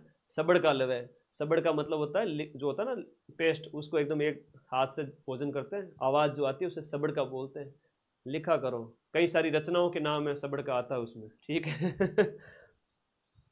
वीरा गीत कौन नहीं ओढ़ो, वीरा गीत कटवायो और ओड़न कौन के वीरा गीत, वीरा गीत नहीं, याद गीत है, पुत्री की विवाह होने पर गाया जाता है। फालतू में वीरा मन लागे थारे मित्र मित्री लफड़ो घणो दिखे। आजा फटाफट आजो क्लास में फटाफट। आज कितना हो जाए बताओ, 5.25 लाख तो कर ही दो, तो जन घनी चौकी बात है। आजो सब्सक्राइब करो दबा के अपने इस चैनल को। माँ सरस्वती का आशीर्वाद तुम सब पे है। नीचे दिए गए कूट का सही मिलान करना है। पर्यटन स्थल है सामने, उसका मिलान करना है कि कौन सा किससे संबंधित हो गया। सीधी सी बात है, आंसर निकल रहे हैं यहाँ पर। लोहागढ़ की बात करें तो आपका भरतपुर का हो गया। स्वर्णकोठी की बात करें टोंक है। दिलवाड़ा मंदिर है आपके, दिलवाड़ा मंदिर आपके माउंट आबू दिलवाड़ा। रणकपुर है तो वो पाली के हैं। कैला देवी की बात करें तो ये करौली हो गया। तो ए के सामने क्या हो गया, 3 सही हो गया, 2 ऑप्शन में दिया हुआ है। बी के सामने क्या हो गया भाई, 4 हो गया। तो ये ऑप्शन नंबर 3 यहां पर सही हो गया, दिए गए ऑप्शन के अनुसार ये यहां पर सही हो गया। बाकी इनके बारे में डिटेल में बताएंगे आगे, और आएगा ये दिलवाड़ा वाला तो ये स्वर्णकोटी वगैरह क्वेश्चन आते रहेंगे। मेवाड़ शासक राज सिंह ने मुगल अधिकृत मेवाड़ के सीमांत भागों के परगनों को लेना प्रारंभ किया। ठीक है जी, अच्छा प्रश्न पूछा है, कई बार ऐसे कठिन प्रश्न पूछ लिए जाते हैं। मेवाड़ के सीमांत भागों के परगनों को लेना शुरू किया था, और इसके संबंध में राज सिंह, जो 17वीं शताब्दी के एंड की बात हो रही है, औरंगजेब से जो टक्कर ली थी, मेवाड़ मारवाड़ जो संधि इनके समय में हुई थी, है ना, तो उस समय की बात है। कौन सा कथन सत्य है, तो एक हुआ करती थी इनके समय में टीका दौड़। इस टीका दौड़ की रस्म के बहाने मुगल चौकियों पर धावा बोलने की योजना बनाई थी। क्या यह कथन सही है? पहली मुगल चौकी है वो मांडल थी। इस अभियान में 58,000 रुपए प्राप्त हुए। ऐसे ऐसे प्रश्न पूछे जा रहे हैं, आप लोगों को इसमें याद रखना है। तो इस ऑप्शन के अंदर बात करें, केवल और केवल कथन नंबर 1 सही है।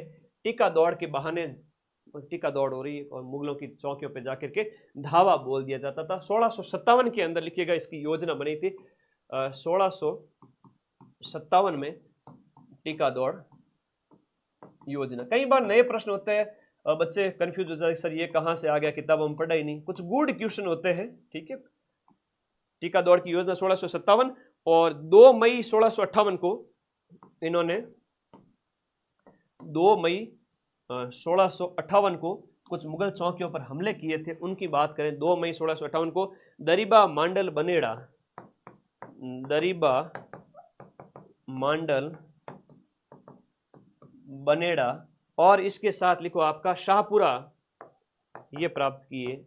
ठीक है, तो ये आपको इसके संबंध में याद रखना। राज सिंह का टाइम 1652 से लेकर के 1680, ठीक है, 1652 से 1680, ये आप लोगों को याद रखना। औरंगजेब के समकालीन, ठीक है। तो ऑप्शन नंबर 1 इसमें सही है, ऑप्शन नंबर ए इसमें राइट है। अगला क्वेश्चन देखिए, जालोर के सोनगरा चौहान वंश का संस्थापक कौन था? इतने सारे राजवंश हैं, अलग अलग जो रियासतें स्थापित हुई, कौन सी जगह पर किस रियासत की स्थापना किसके द्वारा की गई थी? तो ये कीतू या कीर्तिपाल चौहान या कीतू के द्वारा, इसको हम कीतू भी कहते हैं, कीर्तिपाल चौहान या कीतू के द्वारा इसकी स्थापना की गई थी। ये आपको याद रखना। 1181 ईस्वी के अंदर, 1181 ईस्वी के अंदर की गई थी। और इनने परमारों को छीन कर, है ना, स्वतंत्र राज्य जालोर के परमारों को हराया था। जालोर के परमारों को हराकर, ठीक है, ओके। तो ये आपको याद रखना है।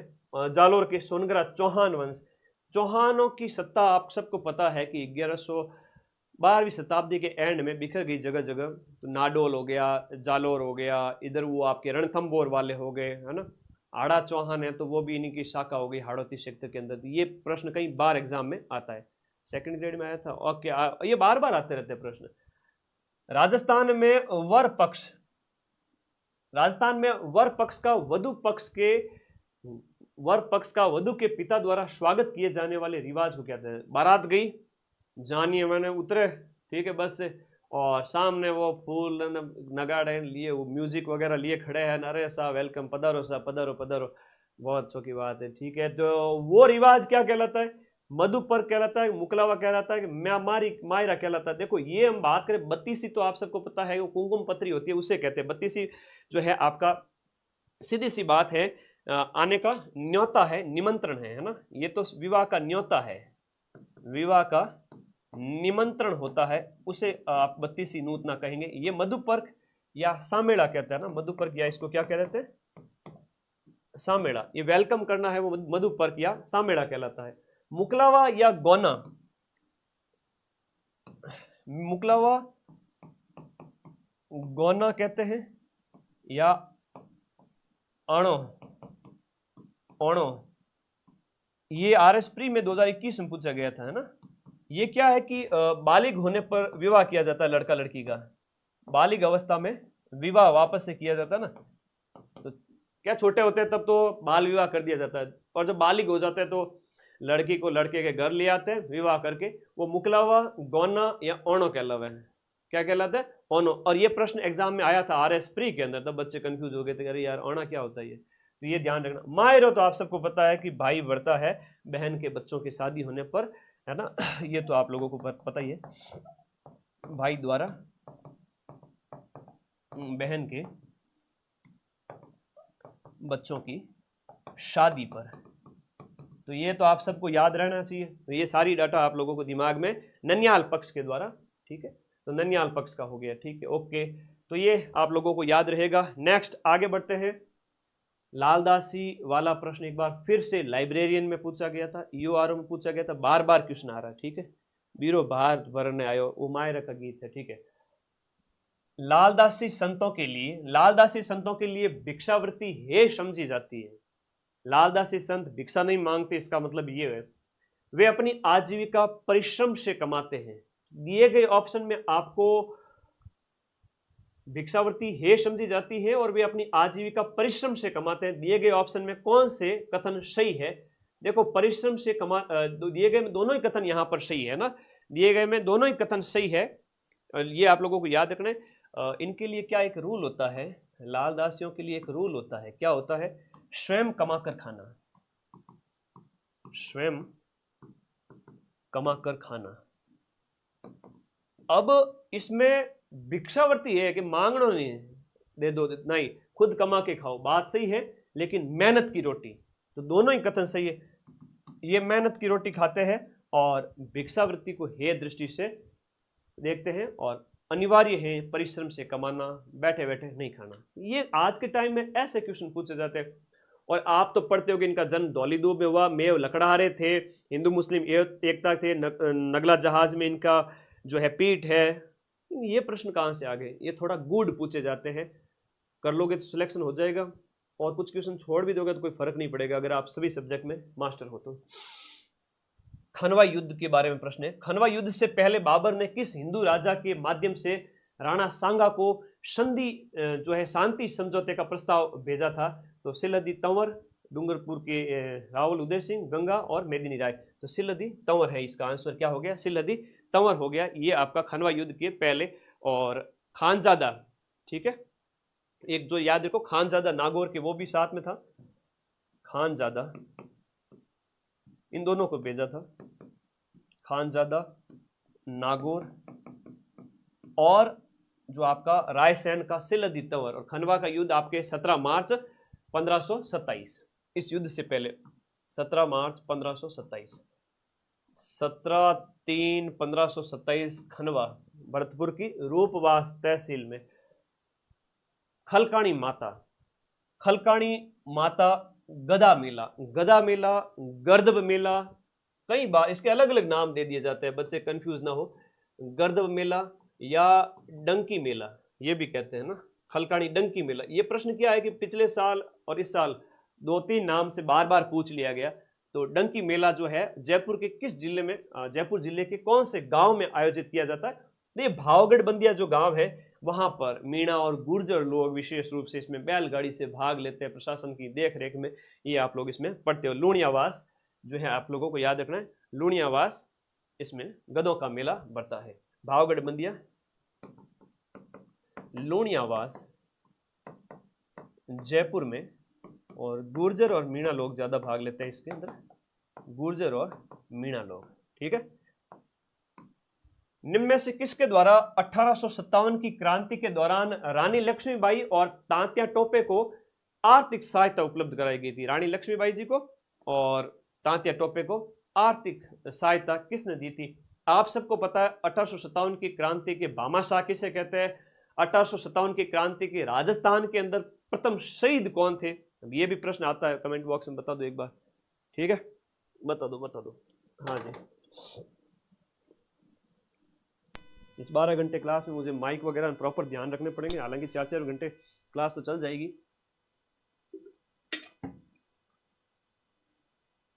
अमरचंद जी बाटिया है, अमरचंद जी बाटियान, बीकानेरी भुजिया में गांठिया, घना ही चौका लागे जी, याद करो ये है बीकानेर के। कहाँ के थे आप? थे बीकानेर में, याद रहेगा सभी को। रानी लक्ष्मीबाई और तांते टोपे को सहायता उपलब्ध कराई थी। 1857 की क्रांति के प्रथम शहीद, 1857 की क्रांति के राजस्थान के अंदर बात करें प्रथम शहीद, प्रथम शहीद, क्योंकि इनको क्या दी गई थी अंग्रेजों के द्वारा? फांसी दी गई थी कि भाई तुम मदद कर रहे थे, हाँ तो फांसी दी गई थी इनको। बीकानेर से संबंधित थे अमरचंद जी बांटिया। अमरचंद जी बांटिया के संबंध में लिखो, खजाना इनको लुटा दिया था। अतः इनका है, हम कहेंगे 1793 में बीकानेर में जन्म होता है, 1793 बीकानेर में जन्म होता है। और एक प्रश्न इनके बारे में और याद रखो, राजस्थान का इनको कहते हैं मंगल पांडे, क्योंकि मंगल पांडे 10 मई को जब अपने इंडिया में क्रांति की शुरुआत हुई थी ना, उसके हम बात करें 10 मई 1857 को तो इंडिया में क्रांति की शुरुआत हुई, और 28 मई को राजस्थान में क्रांति की शुरुआत हुई। ये आप लोग हमेशा याद रखते हो, 10 मई को इंडिया में और राजस्थान के अंदर 28 मई को क्रांति की शुरुआत हुई। वहाँ मंगल पांडे को हम शहीद कहते हैं, अमर शहीद इनको कहेंगे। और लिखेगा राजस्थान का दूसरा भामाशाह और राजस्थान का मंगल पांडे, राजस्थान का मंगल पांडे और सेकंड भामाशाह। यह भी प्रश्न याद करना, बीकानेर के अमरचंद जी बांटिया, वेरी इंपॉर्टेंट, ठीक है।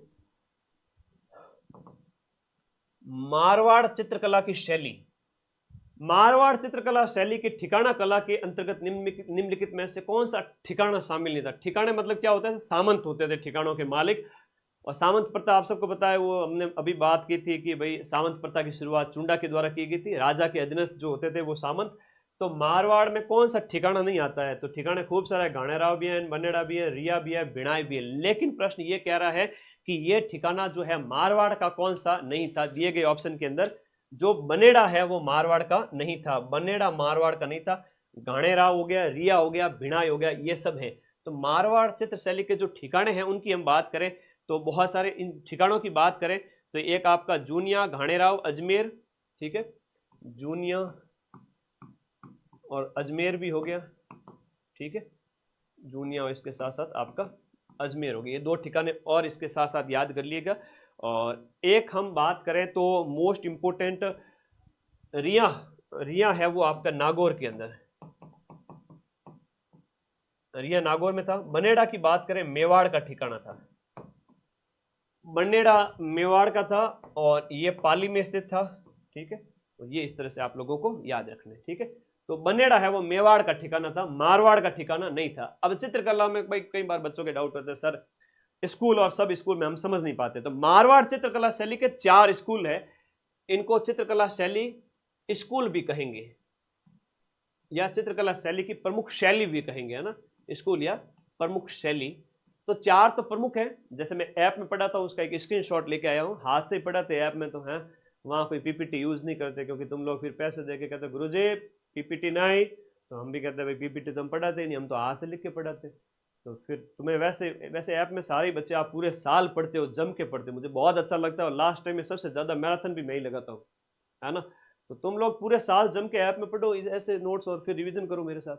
मेवाड़ चित्र शैली के जो ठिकाने सब स्कूल या मेवाड़ चित्र शैली की उप शैलियाँ, है ना, परीक्षा में कई बार प्रश्न आता है, ये सभी क्या है? उप शैलियाँ हैं। चलो यहाँ लिखा हुआ है उप शैली, याद करो। चावंड है, शाहपुरा है, देवगढ़ है, नाथद्वारा है, उदयपुर है और शावर है।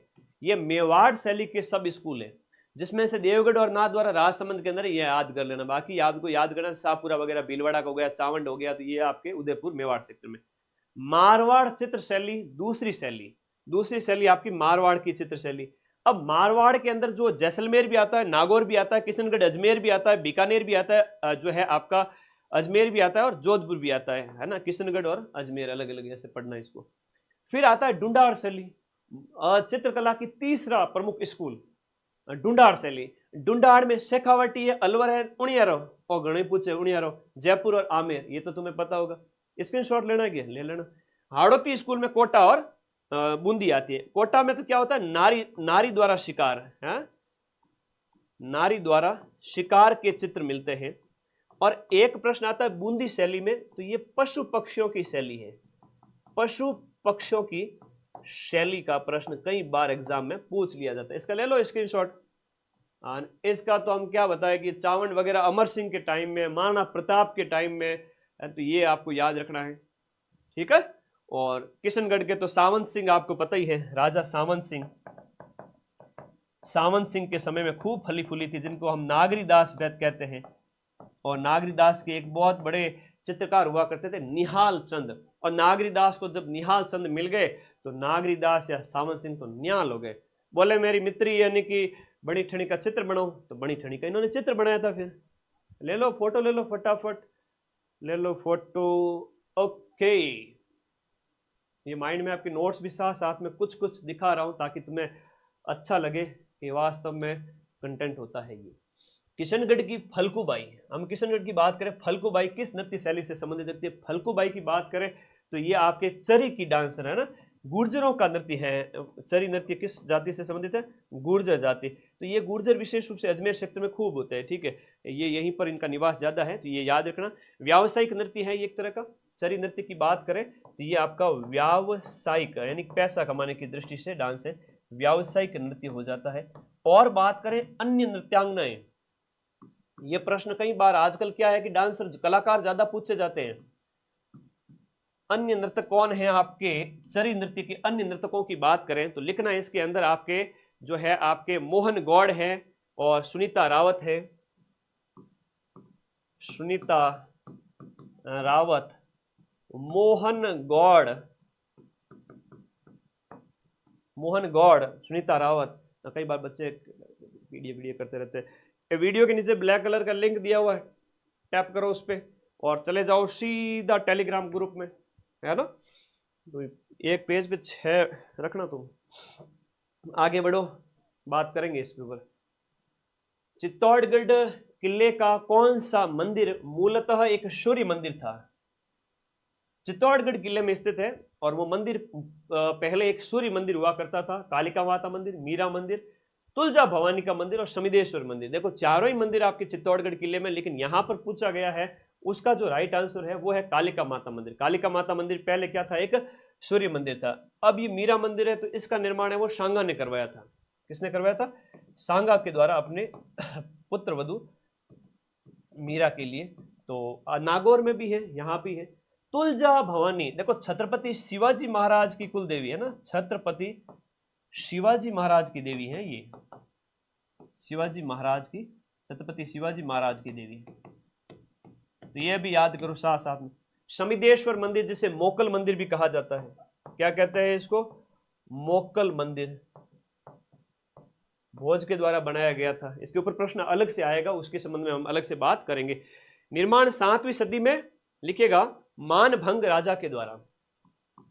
7वीं सदी में मानभंग राजा के द्वारा, मानभंग राजा के द्वारा इसका निर्माण करवाया गया था। कालिका माता मंदिर के बारे में। और प्रतिहार कालीन शैली के अंदर है ना, प्रतिहार कालीन शैली, गुर्जर प्रतिहार है ना, गुर्जर प्रतिहार शैली के अंदर इसका निर्माण है। अब प्रश्न तो एक था, अब तुम लोग कहते हो सर ऑपरेशन करो, ऑपरेशन करो, ठीक है कर दिया। अब कई बार परीक्षा में प्रश्न आएगा तब उसकी शैली पूछ ली जाएगी। कालिका माता मंदिर तुम चित्तौड़गढ़ में पढ़ के आए, अब इसकी शैली बताओ, निर्माण कब हुआ? 7वीं सदी के अंदर। 7वीं सदी मतलब 600 ईस्वी के बाद, 601 से 699। गुर्जर प्रतिहार शैली है। उसके बाद 1000 के बाद आ जाती है तो वो अन्य शैली आ जाती है, नाम परिवर्तन याद रखना, ठीक है। ओके, बहुत बढ़िया। चलो आगे बढ़ेंगे। अगला प्रश्न, सवाई जयसिंह जो 1700 से लेकर के 1743, 1700 से 1743 ईस्वी जयपुर के शासक थे। जयपुर नगर इन्होंने ही बसाया था। इनके द्वारा चित्रकारों के लिए बनाए गए कारखाने को क्या कहते थे? तो वो हुआ करता था आपका सूरत खाना। सूरत खाना, तेरी सावड़ी सूरत की फोटो बना दूं, ऐसे सूरत बनाने के लिए चित्रकारों के लिए विशेष हुआ करता था सूरत खाना, ये आप लोगों को याद रखना। और 36 कारखानों के अंदर एक सूरत खाना हुआ करता था। लिखिएगा 36 कारखाने बनाए थे, तो 36 कारखानों में से एक कौन था आपका? सूरत खाना, जो सवाई जयसिंह के द्वारा बनाया गया। ऐसा एक प्रश्न आता है, अजारोरी ओवरी, चित्तेरोरी ओवरी, अजारावाड़ी तो देवगढ़ से संबंधित है, और चितेरों की ओवरी है तो मेवाड़ से संबंधित है। आगे प्रश्न आएगा, इसमें भी ध्यान रखना। राजस्थान के किसान खेत जोते टाइम में परंपरागत रूप से कौन से लोक देवता की जीवनी के गीत गाते हैं? ये तो अपने राजस्थान के जीवन से संबंधित हो गया। और खेत जोत रहे हैं तो हम बात करते हैं मतलब गांव गांव गोगो ने गांव गांव खेजड़ी, ये उनकी बात करते हैं। गोगा जी महाराज और तेजा जी महाराज दोनों को सर्प रक्षक देवता, गायों के रक्षक देवता, इनमें काफ़ी सिमिलरिटीज देखने को मिलती है। आप लोगों को इसमें याद रखना है, ठीक है, सीधी सी बात है। लेकिन ये अपने तेजा जी महाराज, तो तेजा जी महाराज के प्रश्न आज के टाइम में इतने ज़्यादा पूछे जा रहे हैं, याद करो। अभी सुरसुरा वाला प्रश्न पूछा था, ये हो गया आपके तेजा जी महाराज। तेजा जी महाराज के संबंध में लिखिएगा कि ये मतलब क्या होता है कि खेत जोतते समय आपके यहाँ पर किसान हड़ के क्या है आपके गीत गाते हैं, ये आपको याद रखना है। राखी बांधी जाती है गोगा जी। आगे देखो, यहाँ पर अच्छी फसल के लिए किसान लोग है ना, किसान विशेष रूप से जाट बाहुल्य क्षेत्र चौधरी जो है वो मानते, बाकी सभी मानते हैं वैसे तो तेजा जी भगवान को। किसान है वो अच्छी फसल की कामना के लिए गीत गाते हैं। लेकिन जो राखी बांधी जाती है ना, गोगा राखी बांधी जाती है, हड़ के क्या बांधी जाती है, राखी बांधी जाती है हल के, वो आपके गोगा की राखी है ना, गोगा राखी, ये ध्यान रखना। वो प्रश्न आता है कई बार परीक्षा के अंदर, ठीक है। तो तेजा जी के गीत गाए जाते हैं। तेजा जी के गीत है तो टेर कहलाते हैं, है ना, टेर, त से तेजा जी, त से टेर, इनके जो गीत होते हैं वो टेर होते हैं, इनके गीतों को टेर कहा जाता है। अगला प्रश्न इन्हीं के अंदर, जो किसान अच्छी फसल की कामना के लिए अपने तेजा जी भगवान के गीत गाते हैं। और सीधी सी बात है, इनका जन्म है वो आपके खरनाल के अंदर होता है। जन्म कहाँ पर, मेला कहाँ पर लगता है, जन्म कहाँ पर होता है, तो जन्म आपका खरनाल, खरनाल के दौड़िया वीर दौड़िया जाट थे, तो खरनाल नागौर के अंदर है वर्तमान में खरनाल। और मेला जो है आपका जाट बाहुल्य क्षेत्र है। और मेला की बात करें, मेला परबतसर के अंदर है। तो परबतसर है आपका डीडवाना कुचामन जिले में, डीडवाना कुचामन। तेजा दशमी भाद्रपद शुक्ल पक्ष की दशमी को, तेज शुक्ल पक्ष, छठा महीना, भादवे का बड़ा महीना, तो भाद्रपद शुक्ल पक्ष की दशमी को तेजा दशमी। ये कुछ डाटा याद रखो कि भाई परीक्षा में आ जाए आपका मेला कब लगता है। घोड़ी है लीलण, आप देखो गाड़ियों के पीछे लिखा होता है लीलण, तो लीलण घोड़ी, ये आप लोगों को याद रखना है, ओके। तो लीलन घोड़ी। अभी जो प्रश्न आया था वो था वह सर्वाधिक मंदिर आपके तेजा जी भगवान के कहाँ पर है। सर्वाधिक मंदिर तेजा जी भगवान के हैं वो आपके अजमेर में है। अजमेर में सबसे ज्यादा मंदिर है। सुरसुरा की बात करें, प्रश्न अभी लेटेस्ट फर्स्ट ग्रेड में पूछा गया था। अब ये सीधे सीधे प्रश्न नहीं आते हैं, हाँ जी, अब सीधे सीधे प्रश्न नहीं आते हैं। अब कैसे प्रश्न आते हैं सर, सुनिएगा मेरी बात को ध्यान से सुनिएगा। अब ऐसे प्रश्न नहीं आते मेरे भाई।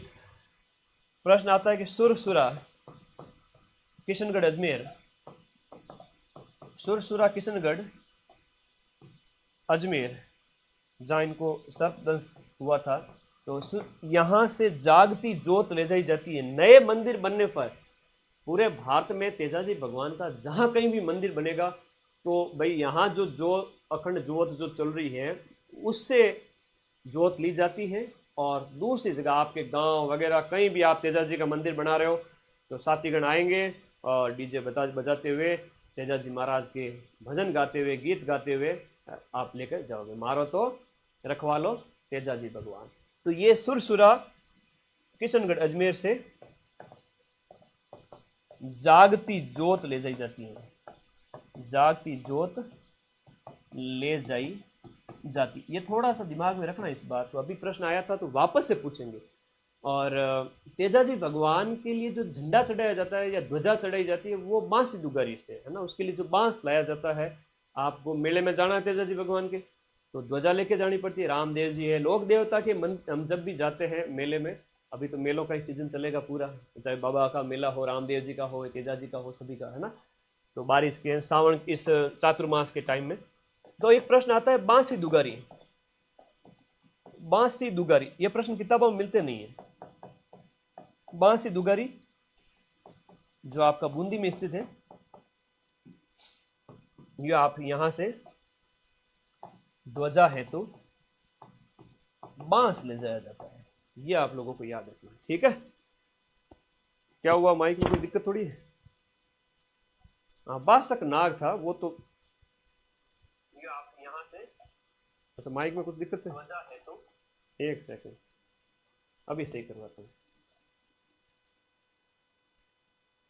हल्की सी दिक्कत है, चीन चन की आवाज आ रही है कुछ, है ना।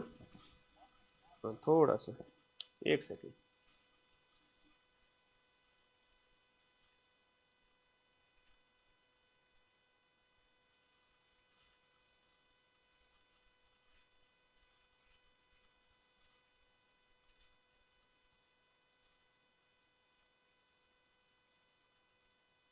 हाँ नहीं कोई नहीं, और ऑनलाइन टीम को बोल दिया है, वो एनीडेस्क से यहाँ पर सिस्टम सही कर देंगे। हल्की सी आवाज पीछे, स्टार्टिंग में तो सही थी, है ना, अभी कुछ हल्की सी दिक्कत हुई है, तो सही हो जाएगी। आप पेशेंस रखो, टीम को बोल दिया है ना, टीम मेरी मुस्तैद रहती है ना, बड़ी प्यारी टीम है, कहते ही एकदम काम करते हैं तुरंत, है ना। वो फ़ोन पे सुन ही रहे होंगे, है ना, हल्का सा म्यूजिक में गड़बड़ हो रही होगी, ठीक है सही करो भाई, हाँ बच्चों को दिक्कत नहीं होनी चाहिए, म्यूजिक देख लो और सही हो जाए तो फिर आवाज़। हाँ सही, गणेश सही है आवाज़, कमेंट बॉक्स में बता देते हैं कि गणेश सही है भाई, ठीक है।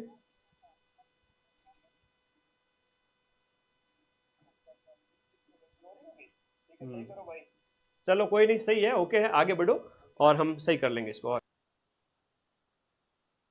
तेज तो है आवाज़, अपने फ़ोन की वॉल्यूम बढ़ा लो और टीम चेक कर ले,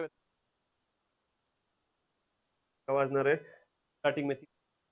राजस्थान के किसान अपने तेजाजी भगवान के संबंध में हो गया, अच्छी फसल की कामना के लिए सारी बातें हमने तेजाजी भगवान के संबंध में। एक नया प्रश्न वेरी वेरी इंपॉर्टेंट है, कीचक के महल, प्यारा प्रश्न, कीचक के महल, अब सही है, okay.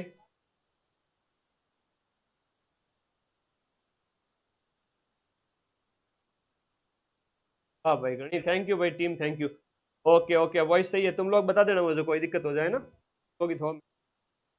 Okay thank you, okay अब आगे बढ़ो। कीचक के महल के संबंध में प्रश्न आया है, आप लोगों को याद रखना है कीचक के महल राजस्थान की कौन सी सभ्यता से संबंधित है, बहुत प्यारा क्वेश्चन है, गाइड वगैरह में नहीं, ऐप के अंदर जाके मिलता है। तो इसका आंसर बताओ, मैं चाहता हूं कि आप लोग आंसर बताओ, फास्ट तो नहीं, बहुत ज्यादा फास्ट करेंगे। बिल्कुल सही है, लाइब्रेरियन ग्रेड सेकंड के अंदर फरवरी को पूछा गया था, बैराट की सभ्यता, और बैराट की सभ्यता वर्तमान में कोटपुतली बहरोड जिले में।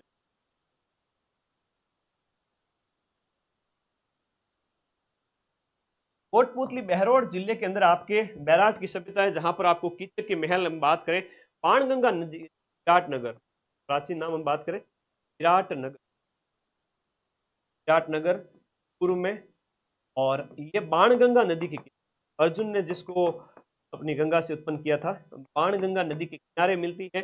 और पांडवों का अज्ञातवास यहीं पर बीता था, आपको पता हो, महाभारत काल के अंदर पांडवों का अज्ञातवास पर आपके क्या था, कि आपको याद रखो इसके साथ साथ में। और भीम जो है, भीमलत एक तालाब है आपका, भीमलत तालाब, कहते हैं कि भीम ने अपना पैर जमाया था, इस वजह से पर स्थित। यहाँ पर आपके बौद्ध मंदिरों, बौद्ध मठ के अवशेष मिलते, बौद्ध मठ के अवशेष का प्रश्न, मौर्य कालीन बैराट की सब, मौर्य काल के अवशेष मिलते, मौर्य काल, महाभारत काल की जानकारी, महाभारत काल की, मौर्य काल की जानकारी, बौद्ध मठ मिलते हैं, कई सारी डूंगरियां पाई जाती है, जो अगले बैराट का क्वेश्चन, भीम डूंगरी, गणेश डूंगरी, मोती डूंगरियां पाई जाती है। एक प्रश्न क्या है कि परीक्षा में आ जाता है आजकल की, इस समय के अवशेष मिलते हैं, कौन से शासन के, कौन से धर्म के अवशेष, सीधा सीधा प्रश्न।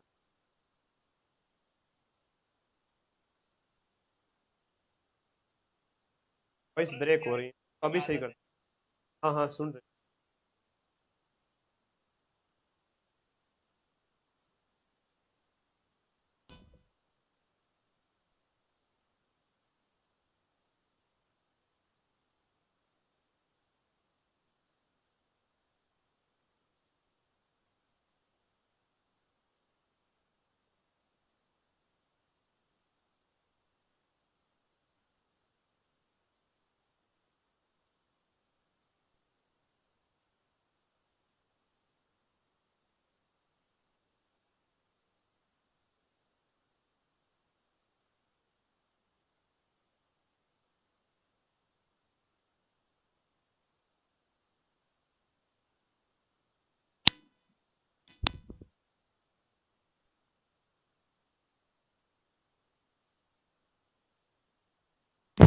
Hello hello. देखो भीमताल अलग है, हिमलत अलग है।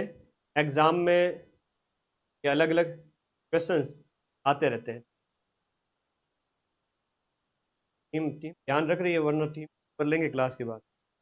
सही है।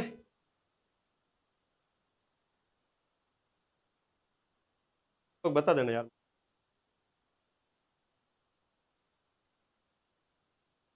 तो आगे बात करेंगे बैराट की सभ्यता के संबंध में। हमने देख लिया सारा कुछ, बाकी हर एक सभ्यता के क्वेश्चन एग्जाम में आते हैं।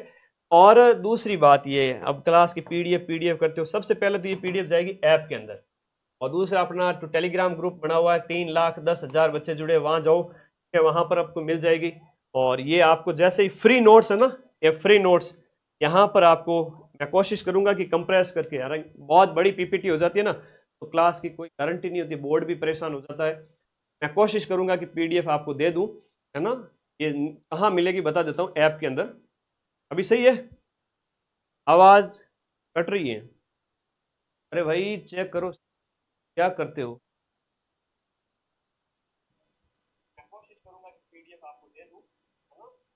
ओके है बच्चों, एक बार कमेंट बॉक्स में बता दो आवाज सही है क्या। अब सही है। और दूसरा, सब इंस्पेक्टर का अपना नया बैच स्टार्ट हो चुका है। अभी ऑफर प्राइस में अपन ने इसको 2199 में रखा है, और मार्केट में तो 2000 की आपको पता है टेस्ट सीरीज भी नहीं मिलती है। उस प्राइस में मैंने इस बैच को रखा है, सब इंस्पेक्टर का न्यू बैच, जिसमें जीके भी है और हिंदी भी है और 50 टेस्ट भी है। ठीक है, ये आप लोगों को इतनी कम कीमत में सब कुछ अवेलेबल करवाया जा रहा है। और दूसरा, लैब असिस्टेंट साइंस है, ज्योग्राफी है, होम साइंस है, रेट के बैच है, सब कुछ उपलब्ध है। और एसआई की नई बुक अपने मार्केट में आ गई है। एसआई की बुक सिर्फ 250-300 रुपये के अंदर रखूंगा, जिसमें पिछले सारे पीवाईक्यू वगैरह सब कुछ है। हिंदी की ये बुक है ना, वरना तो आज के टाइम में मार्केट में जयपुर जाके देखो, कई सारे ढाबे खोल के बैठे हैं, कहते हैं कि हम 13-14 हज़ार में हिंदी पढ़ाएंगे, आपको बढ़िया रिजल्ट देंगे। मैं कहता हूँ हिंदी 300 रुपये की किताब ले जाके पढ़ लो, रटने वाली आधी चीज़ें हैं, है ना। एक दो को तो मैं पर्सनली जानता हूँ, हमारे ही जोधपुर से भागे हुए हैं, ठीक है ना, ढंग से मतलब बच्चों के पैसे ऐंठने वाले। ऐसे कोचिंग संस्थान के चक्कर में मत फंसना, मैं फिर से कह रहा हूँ। सुना है आजकल जयपुर में ऐसे 1-2 ढाबे और स्थापित हुए नए, ऐसे कोचिंग को देख के दूर से नमस्कार करके भग जाना तुम, क्योंकि मोटी फीस और उनकी वसूली। और फिर तुमने देखा ही होगा जयपुर में गुजर की थड़ी के आसपास 1-2 बिल्डिंग गिरी हुई देखी थी।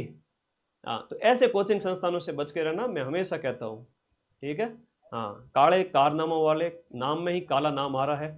तो कई सारी, मैं अब कहना नहीं चाहता था, लेकिन विद्यार्थी फंस जाते हैं, फिर मेरे को कॉल करते हैं कि सर हम फंस गए, क्या करें। तो बच के रहना भाई।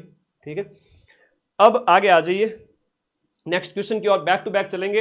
यहाँ पर देखो, जैसे जैसे भर्तियां आती है ना, बरसाती मेंढकों की तरह कई कोचिंग आ जाती है, तो बच के रहना थोड़ा सा। मैं नहीं कहता कि कोचिंग बुरी है, अच्छी है, बहुत सारी अच्छी भी है, लेकिन बरसाती मेंढक से बच के रहना। बरसाती मेंढक खूब होते हैं।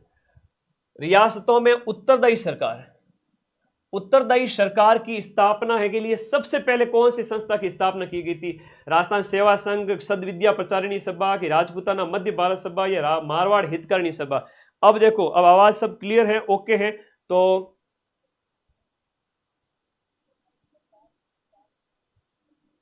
ना ना, मैं किसी को नहीं लपेट रहा, मैं हिंदी विशेषज्ञ बन करके जो अपने आप को धुरंधर मान करके 13-14 हज़ार रुपए के मैं तो 10-10 सालों से ले रहा हूँ, बच्चों को ऐसा पढ़ा रहा हूँ। 1-2 जनों को मैं जानता हूँ, है ना, एग्जाम कोचिंग करके, एग्जाम गुरु ऐसा कुछ चलाया था हमारे जोधपुर में, वहां से फेल हो गया, फिर वो जोधपुर भाग गया, जयपुर भाग गया। तो एक दो को तो मैं पर्सनली जानता हूँ, है ना। ऐसों से बच के रहना। बाकी कोचिंग अच्छी है, 2-4 कोचिंग और अच्छी है, मैं ये नहीं कहता बुरी कोचिंग है, अच्छा पढ़ाती है, ठीक है। लेकिन कुछ है वो बरसाती मेंढक की तरह आगे आए हैं, है ना, एसआई में हिंदी पढ़ा देंगे, हम धुरंधर हैं, उनकी बात कर रहा हूँ। एक तुम लोग तो जानते ही नहीं होंगे उनके बारे में, जो बच्चे जानते हैं वो बच के रहें, बस और कुछ नहीं। चलो ठीक है, इसका आंसर करो सब साथी फटाफट। और मुझे ऐसा लगता है कि मेरे आने के बाद में कई सारी कोचिंग संस्थानों में खौफ है ना, तो डरते हैं वो बहुत ज़्यादा कि सर सच्चाई ना बता दें हमारी। तो भाई जो सच्चे होंगे तो उनके तो मैं साथ हूं, जो बुरा करेंगे बच्चों का उनको तो लपेटेंगे, फिर क्या करें। रियासतों में उत्तरदायी सरकार की स्थापना के लिए जो आपके राजपूताना मध्य भारत सभा की स्थापना इसकी की गई थी, ये ध्यान रखना। राजपूताना मध्य भारत सभा की स्थापना देखो 1918 भी सही आंसर है इसका, 1919 भी इसका सही आंसर है भाई। इसकी स्थापना 31 दिसंबर 31 दिसंबर को हुई थी दिल्ली के चांदनी चौक के अंदर। दिल्ली के चांदनी चौक के अंदर, दिल्ली के चांदनी चौक में इसकी स्थापना होती है। इसके 4 अधिवेशन परीक्षा में आते हैं, 4 अधिवेशन परीक्षा में आते हैं, हर बार परीक्षा में पूछे जाते हैं, मोस्ट इंपोर्टेंट है। 4 अधिवेशनों की हम बात करें तो इसका सीक्वेंस थोड़ा याद रखना। सबसे पहले दिल्ली में स्थापित हुई, तो पहला अधिवेशन कहां हुआ? दिल्ली के अंदर हुआ। दिल्ली से थोड़ा आगे जाओ, अमृतसर पंजाब में दूसरा अधिवेशन होता है। अमृतसर में इसका दूसरा अधिवेशन होता है। तीसरा अधिवेशन थोड़ा नीचे आ जाओ, राजस्थान के अजमेर में होता है। ठीक है, तो तीसरा अधिवेशन इसका कहां हो गया? अजमेर में हो गया। और फिर थोड़ा नीचे चलाओ, चौथा अधिवेशन है वो नागपुर के अंदर होता है। नागपुर। तो ये प्रश्न इतना ज्यादा पूछा जाता है कि राजपूताना मध्य भारत सभा के 4 अधिवेशन, पहला दिल्ली के अंदर होता है, दूसरा अमृतसर के अंदर होता है, तीसरा आपका अजमेर राजस्थान में होता है, चौथा महाराष्ट्र नागपुर में होता है। ये प्रश्न बहुत बहुत ज्यादा आता है। ठीक है,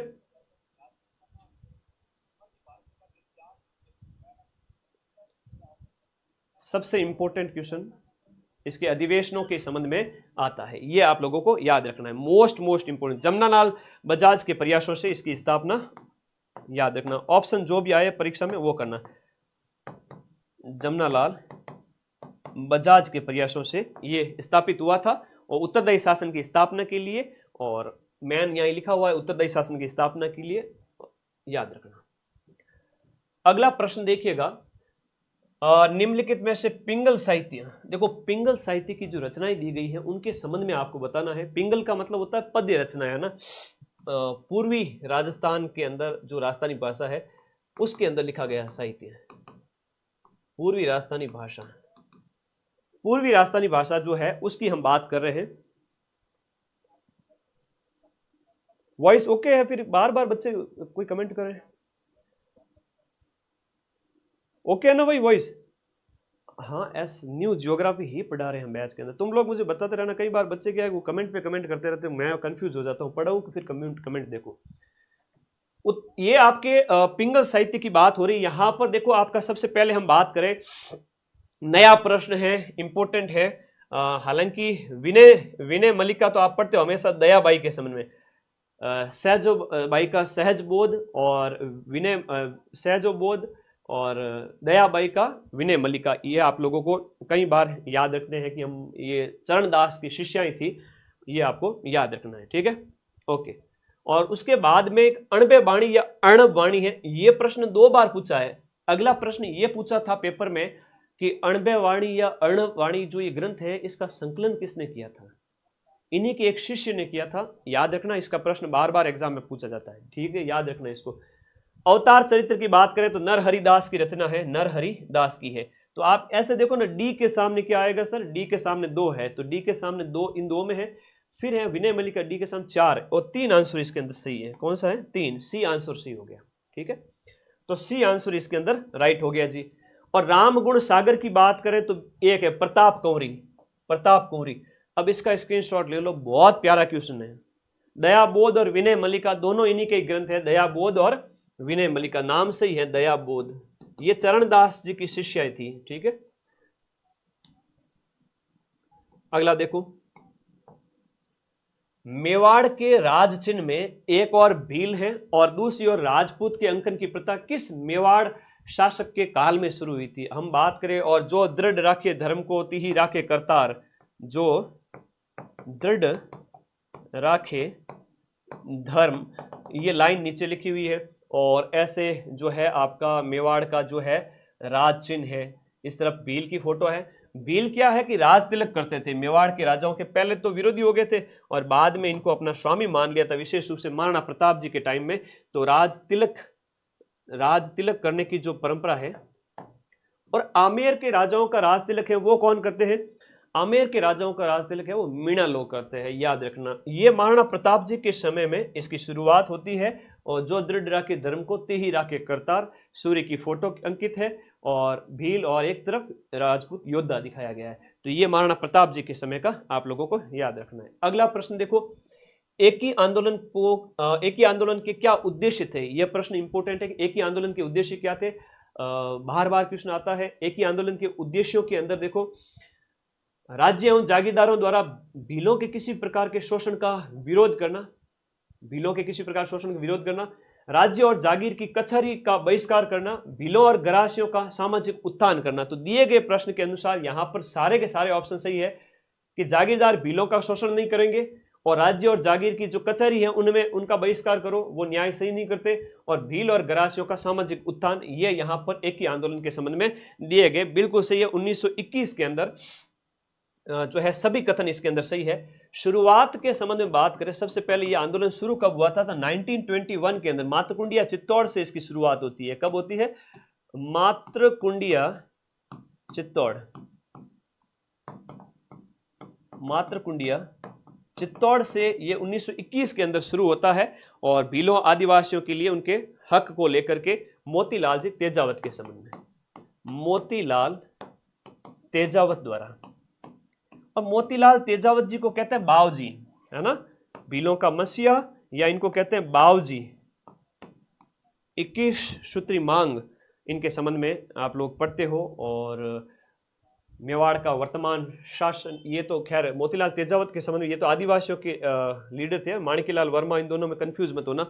झाड़ोल कोटला, देखो स्थान याद रखना, झाड़ोल हो गया, झाड़ोल हो गया, उसके बाद में आपका कोटड़ा हो गया, झाड़ोल, कोटड़ा, और जो स्थान है उनके अंदर लिखोगे मादड़ी और फलासिया, मादड़ी, फलासिया, मादड़ी, फलासिया, नीमड़ा, ये कुछ केंद्र हुआ करते थे। अब क्या है, आज के टाइम में प्रश्न पूछ लिए जाते हैं कि इस आंदोलन के प्रमुख केंद्र कौन कौन से हैं, तो ये क्या थोड़ा सा डीप क्वेश्चन हो जाता है, उस समय थोड़ा ध्यान रखना इस बात को कि यहाँ पर झाड़ोल, कोटड़ा वगैरह इस एक ही आंदोलन के प्रमुख केंद्र हुआ करते थे। यहाँ पर आदिवासियों के लिए ये पहला संघर्ष था जन जागृति के दौर में, राजस्थान की हिस्ट्री में हम बात करते हैं। एसआई के लिए हिंदी कौन पढ़ाते आपके बैच में? ब्रिजवासी सर पढ़ाते बेटा, उनके वीडियोज यूट्यूब पर आपके खूब डाले हुए हैं, हिंदी मैराथन देख लेना, गुरुजी बहुत गहराई से पढ़ा रहे हैं, पढ़ो उनसे। तो सभी कथन सही है। ये इनके उत्थान के लिए पहला फर्स्ट राजनीतिक संघर्ष था, पहला राजनीतिक संघर्ष था इनका, जो मोतीलाल तेजावत के नेतृत्व 1921 में शुरू हुआ था। देखो एक उपाधि है महाराजा धीराज मान सिंह, महाराजा धीराज मान सिंह द्वारा निर्मित जयपुर के गोविंद देव जी मंदिर के वास्तुकार कौन थे? ये लाइब्रेरियन के अंदर पूछा गया था। मानिक चंद है कि गोविंद दास है, गोवर्धन दास है, या कल्याण दास है? दिए गए ऑप्शन के अनुसार बताओ। तो यहां हम बात करें इनके द्वारा जो गोविंद देव जी मंदिर का निर्माण करवाया था, गोविंद दास इसके क्या थे? वास्तुकार थे। और अब इस मंदिर की बात करें तो ये गौड़ीय वल्लभ संप्रदाय ना, गौड़ीय संप्रदाय का केंद्र है, गौड़ीय संप्रदाय का केंद्र, गौड़ीय संप्रदाय का केंद्र है।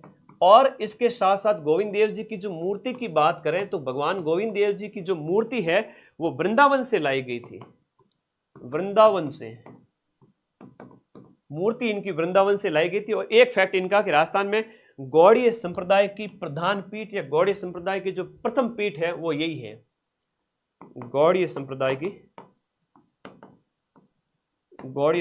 की फर्स्ट पीठ एलॉजी गोविंद देव जी, जयपुर के राजा है ना, जयपुर के राजा आपकी उपाधि मिली हुई है ना। जयपुर के जितने भी शासक हैं वो खुद को राजा नहीं मानते हैं, बल्कि गोविंद देव जी। हाँ जी, क्या कह रहे हो?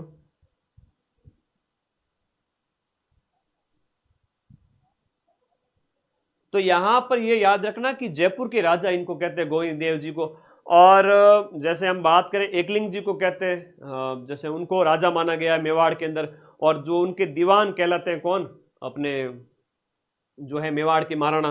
तो गौड़ीय संप्रदाय की फर्स्ट पीठ जो है, प्रधान पीठ, जो गोविंद दास जी की, गोविंद दास ने मतलब इसके वास्तुकार हुआ करते थे इसके गोविंद दास। अलवर रियासत के अंदर आपका वाल्मीकि संघ और आदिवासी संघ, ये किसके द्वारा स्थापित किया गया था? जन जागृति के दौरान जितनी भी राजनीतिक संस्थाएं स्थापित हुई थी उनके अंदर बड़ी इंपॉर्टेंट है आदिवासी संघ और वाल्मीकि संघ। ये हरिनारायण शर्मा के द्वारा, किसके द्वारा? हरिनारायण शर्मा के द्वारा। अस्पृश्यता संघ भी बनाया था इन्होंने 1925 के अंदर। लिखो अस्पृश्यता संघ, अस्पृश्यता संघ भी बनाया था 1925 के अंदर, 1925 के अंदर। और हरिनारायण जी शर्मा ने जो वाल्मीकि और आदिवासी संघ बनाया था ये 1923 के अंदर इसकी स्थापना हुई की थी। कब की थी? 1923 में, 1923 के अंदर इसकी स्थापना, दोनों की स्थापना आपके 1923 के अंदर, 1923 में हरिनारायण शर्मा द्वारा, और अस्पृश्यता संघ भी इनके द्वारा बनाया गया था। भारत सरकार द्वारा रियासतों से संबंधित समस्याओं के समाधान के लिए एक रियासती विभाग बनाया गया था। तो सीधा सा प्रश्न एग्जाम में आता है, रियासती विभाग किसके द्वारा कब बनाया गया था? 5 जुलाई को बनाया गया था, 5 जुलाई 1947 को। और इसके अध्यक्ष हैं वो सरदार वल्लभ भाई पटेल थे, अध्यक्ष सरदार पटेल और वीपी मेनन इनके सहयोगी थे। तो ये साथ में इनके सचिव सहयोगी थे। इनका एक ही काम था कि भारत में जितने भी रियासतें हैं 562 प्लस, इन सबको भारत में मिलाना, ये इनका उस समय का प्रमुख उद्देश्य था। ठीक है, तो रियासती विभाग की स्थापना सचिव वीपी मेनन थे। रियासतों की समस्याओं से निपटने के लिए इसकी स्थापना की गई थी 5 जुलाई 1947 को। अगला प्रश्न देखो, गणेश्वर जोधपुरा कॉपर कॉम्प्लेक्स निम्नलिखित में से किस मृदभांड से संबंधित है? देखो इतना प्यारा क्वेश्चन पूछा गया है। Ganeshwar Jodhpura copper complex, Ganeshwar Jodhpura copper complex 11वें रंग के मृदभांड है ना, ये आपके 11वें या फिर गैरिक मृदभांड, इनको गैरुआ या फिर गैरिक रंग एक ही बात है, गैरुआ या गैरिक रंग कहोगे आपके। गणेश्वर जोधपुरा गणेश्वर, अब जोधपुरा हो गया या बैराट की सभ्यता वगैरह, ये सब आपके कोटपुतली बहरोड में है। जयपुर में नलियासर मैंने बताया था, और भी सभ्यताएं मैं एक मैप के माध्यम से आप लोगों को दिखाऊंगा। ओके चलो आगे आ जाओ। नेक्स्ट, ये 11वें रंग के मृदभांड, ये अभी एग्रीकल्चर ऑफिसर 2025 में पूछा गया था। निम्नलिखित में से मारवाड़ का कौन सा दुर्ग 1562 ईस्वी की शुरुआत में अकबर के आधिपत्य में चला गया था? जब अकबर राजा बना था 1556 में, हुमायूं की मृत्यु के बाद में, उस समय के उसके विजय अभियानों के अंदर हम बात करें तो मारवाड़ का कौन सा दुर्ग 1562 में अकबर के अधीन चला गया था? तो ये मेड़ता चला गया था। कौन सा चला गया था? मेड़ता आंसर आपको यहां पर लिखना है, मेड़ता अकबर के अधीन हो गया था। 2.5 दिन के झोंपड़े में हरिकेली नाटक, उसके अतिरिक्त किस रचना को खुदवाया गया है? 2.5 दिन का झोंपड़ा आपके अजमेर है ना, 2.5 दिन का झोंपड़ा अजमेर।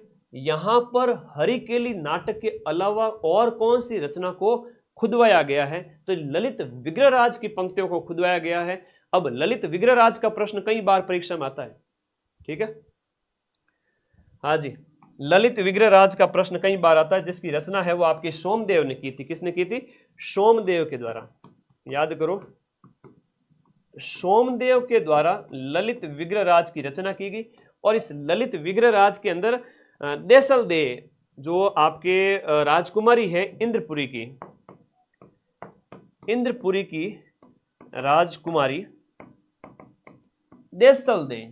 अब देखो किसकी प्रेम कथा है? देसल दे और इसके साथ साथ विग्रहराज चतुर्थ, इनकी क्या है? प्रेम कहानी है। तो ये आपका इंद्रपुरी की राजकुमारी देसल दे। और ये कई बार प्रश्न आता है, सीधा सा प्रश्न ये पूछ लेते हैं कि बताओ ललित विग्रहराज के अंदर कौन सी रानी का उल्लेख मिलता है, विग्रहराज की किस रानी का उल्लेख मिलता है, सीधा सा प्रश्न आता है। तो वो आप करना देसल दे, ठीक है, अलग से याद रखना। और नरपति नाल का जो है बिसलदेव रासो। अब कमेंट बॉक्स में बताओ कि बिसलदेव रासो में कौन सी रानी का उल्लेख मिलता है? बिसलदेव रासो, इसमें भी जो है विग्रहराज की प्रेम कहानी का वर्णन है। तो गुरुजी के प्रेम तो यहां पर हो गया था ना सर, ये देसल देख नहीं, राजा को एक से ज्यादा प्रेम होता है, ठीक है। इसमें किसके बारे में है? हरिकेली नाटक आपका, हरिकेली की पंक्तियां सर और कहां लिखी हुई है? हाँ, विग्रहराज को ही बिसलदेव कहा गया है, इसी को ही क्या कहा गया है? बिसलदेव। 1153 से इसका राज है। जो राजा राममोहन राय का जो समाधि स्थल है ना इंग्लैंड के अंदर, वहां पर खुदी हुई है हरिकेली नाटक की पंक्तियां। मिल गया आंसर? हाँ, तो रानी राजमती, बहुत बढ़िया, बिसलदेव रासों में रानी राजमती और बिसलदेव, और ये रचना है वो आपके नरपति नाल की है। किसकी रचना है? नरपति नाल की रचना। कई बार प्रश्न आता है कि सरदार सरदार कितने आदमी थे? 20 आदमी थे। कितने आदमी थे?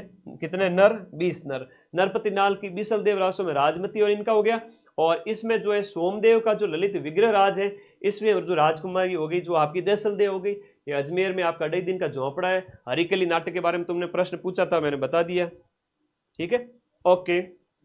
इस प्रश्न का आंसर बताओ फटाफट। आ जाओ भाई।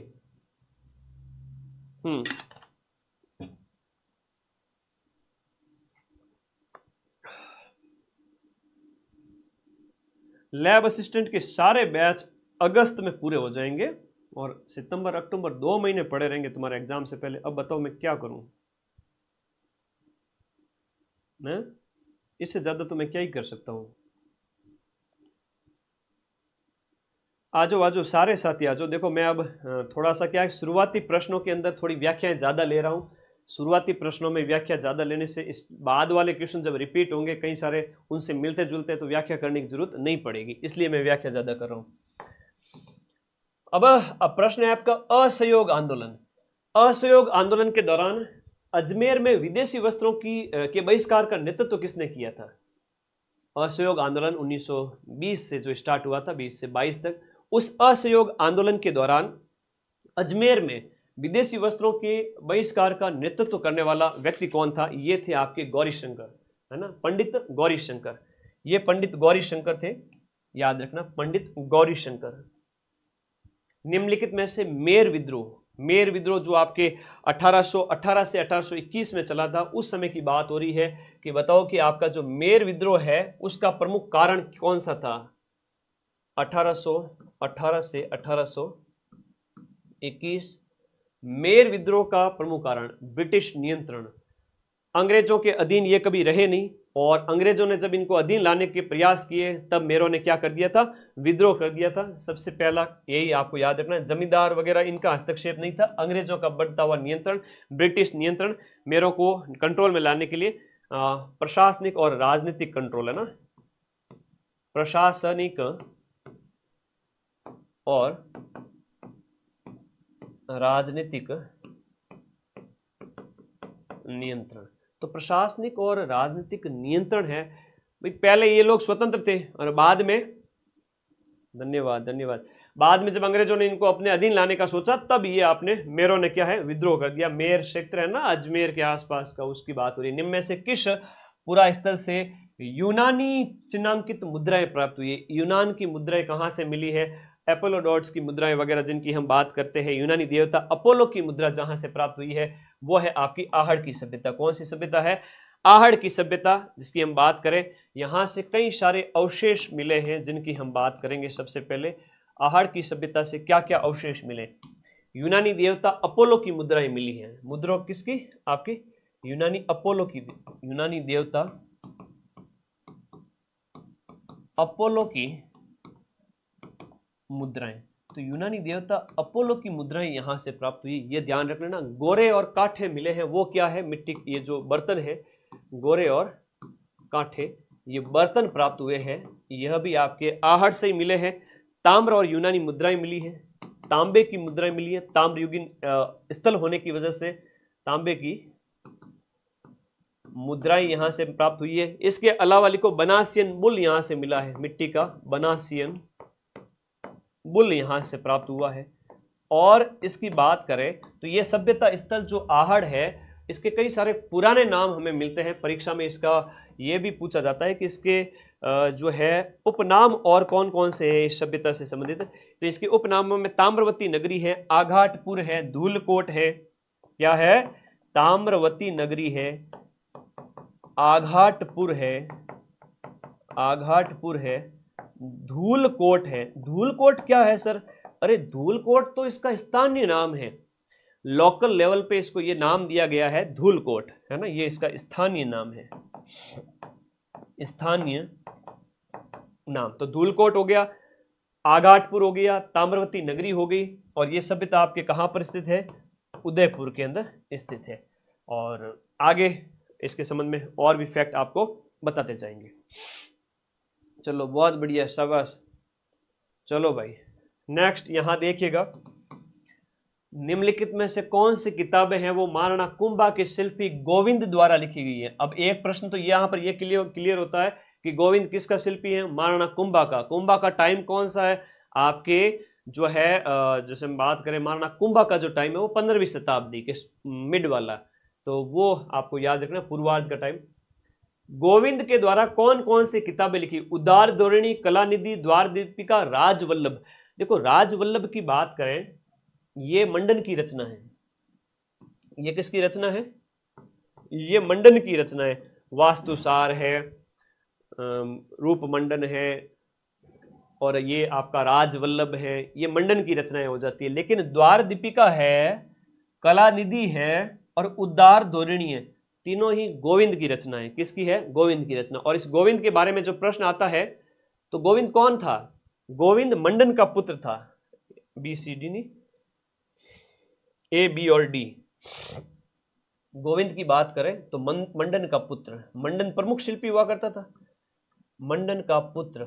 और मैं फिर से कहूंगा ये प्रश्न बहुत ज्यादा इंपॉर्टेंट है, प्लीज इसका स्क्रीनशॉट ले लो। गोविंद की रचनाएं उदार धोरणी, कलानिधि और द्वार दीपिका। द्वार दीपिका और ये जो आपका है जो है उदार धोरणी, ये ग्रंथ इतने इंपॉर्टेंट है कि बार बार परीक्षा में आते हैं। अगला देखो, निम्न में से बूंदी के किस शासक का श्रीनाथ जी की सेवा करते हुए एक चित्र है? श्रीनाथ जी की सेवा करते हुए बूंदी के महल में चित्र है। तो बूंदी के महल की जो चित्रशाला है उसका निर्माण उमेश सिंह ने करवाया था। तो ये उमेश सिंह के संबंध में बात हो रही है कि महाराजा उमेश सिंह का श्रीनाथ जी की सेवा करते हुए एक फोटो यहां पर आपको देखने को मिलेगा। ठीक है, तो ये आप लोगों को याद रखना है कि उमेश सिंह, तो उमेश सिंह के समय में चित्रशाला इनके द्वारा बूंदी के महलों में किसका निर्माण करवाया गया था? चित्रशाला का निर्माण करवाया गया था बूंदी के महलों में। और बीती चित्रकला का स्वर्ण काल है ना, बूंदी के इतिहास के अंदर बीती चित्रकला का जो गोल्डन टाइम है वो किसको कहते हैं? तो ये इसी के समय को कहते हैं बीती चित्र का आपका स्वर्ण युग, स्वर्ण युग बीती चित्रकला का, ये इन्हीं का ही टाइम है उमेश सिंह का। शत्रुसाल है या छत्रसाल है, इसकी बात करें, इसने रंग महल बनाया था। क्या बनाया था बूंदी के अंदर? रंग महल। अब गुरुजी कैसे याद करें? देखो शत्रु या छत्रसाल की बात करें, रंग में भंग पड़ गया, दुश्मनी हो गई, ऐसे याद करो। तो छत्रसाल ने रंग महल बनाया था, उमेश सिंह ने बनाई थी चित्रशाला, जहां पर पेंटिंग की जाती थी महल के अंदर, दीवारों पर चित्रकारी। उसके संबंध में प्रश्न है। ठीक है भाई। अरे भाई जिस भी एग्जाम में जीके आता है उन सभी के लिए ये क्लास रामबाण है, इसके लिए पूछने की जरूरत नहीं होनी चाहिए। ठीक है, राजस्थान हिस्ट्री कल्चर जिसमें भी आता है उसमें पूछा जाता है प्रश्न। अब देखो वाद्य यंत्र वाला आई है यहाँ। ठीक है, वाद्य यंत्र मैंने इतना डिटेल में करवा दिया है कि अब मैं बिल्कुल भी व्याख्या नहीं करूंगा, और तुम लोग भी खुश हो कि हाँ सर हम कर लेंगे। कर लोगे तो फिर दिक्कत है ही नहीं किसी प्रकार की यहाँ पर। अब देखो यहाँ पर निम्नलिखित लोक वाद्य यंत्रों का कौन सा समूह सुमेलित नहीं है? देखो मृदंग है, चंग है, खंजरी है, नौबत है, पुंगी है, अलगोजा है, नड़ है, मशक है। देखो मृदंग है, चंग है, खंजरी है, नौबत है। मृदंग, चंग, खंजरी, नौबत। खंजरी हो गया तो ये अलग हो गया, नौबत है तो मत जो है आपका, ये सारे जितने भी है, इसके अलावा जितने भी है वो चमड़े के बने हुए वाद्य यंत्र, बाकी सब क्या है? चमड़े के बने हुए वाद्य यंत्र। और सुमेलित खंजरी, अरे इसमें भी तो चमड़ा लगा होता है, ये सुमेलित हो गया। पुंगी, अलगोजा, नड़ और मशक, ये सब आपके अवनद वाद्य यंत्र हैं, अवनद है, ये भी है। और ये पुंगी, अलगोजा, ये है शुशिर। शुशिर का मतलब हो गया ये फूंक मार के बजाए जाते हैं। अलगोजा है, नड़ है, मशक है, सब में फूंक मारी जाती है। रावण होता हो गया, जंतर हो गया, निशान हो गया, सतारा हो गया। तो दिए गए में मंजीरा है, जांज है, थाली है, खड़ताल है, ये तो घन वाद्य यंत्र हो गए सारे के सारे। ये सारे के सारे मैंने ट्रिक बताई थी, उसके बेस पे सारा आंसर निकल रहा है। तो दिए गए ऑप्शन में जो रावण हत्ता है, जंतर है, शतारा है, यहां पर आप लोगों को ये बात याद रखनी है, ठीक है। तो इसमें रावण हत्ता, जंतर, शतारा, निशान, ठीक है, ओके। तो दिए गए में से यहां पर आपका सुमेलित ग्रुप नहीं है दिए गए ऑप्शन में, ये आप लोगों को याद रखना है। रावण हत्ता है, जंतर है, तत्वादी यंत्र है, निशान इसमें नहीं है, तो ये आप लोगों को इसमें याद रखना है, ठीक है, ओके। एक बार थोड़ा सा अगर ऑप्शन से सुमेलित करके रखोगे और ट्रिक को दिमाग में रखोगे तो वाद्य यंत्र आपको परेशान नहीं होगा, ठीक है, ओके ओके, हाँ जी, चलो आगे बढ़े। हाँ सतारा है, निशान को करो, एक मिनट है ना, नए कुछ कुछ वाद्य यंत्र आते रहेंगे, आप लोग उसको देखते रहो। और वैसे जो मैंने बताई है ट्रिक, उसके बेस पे सारा कुछ हो रहा है सही, ठीक है, सारा कुछ सही होता है, निशान इसमें अलग है। अगला देखो, निम्नलिखित में से कौन सा गरासियों का लोक नृत्य नहीं है। अब गरासियों के लोक नृत्य में मावारी मौज गोकुल में है ना, मांदड़ है, वालर है, लूर है, मावड़िया है, मांदड़ है, वालर है, लूर है, कूद है, मावड़िया नहीं होता है, ठीक है, मावारी मौज, मोरिया हो गया गोकुल में, ठीक है, कूद हो गया, लूर हो गया, मांदड़ हो गया, वालर, ये सब ग्रासियों के। लेकिन मावड़िया कथौड़ी का है, ठीक है, कौन सी जनजाति से संबंधित हो गया, कथौड़ी से संबंधित हो गया, हाँ जी, ओके,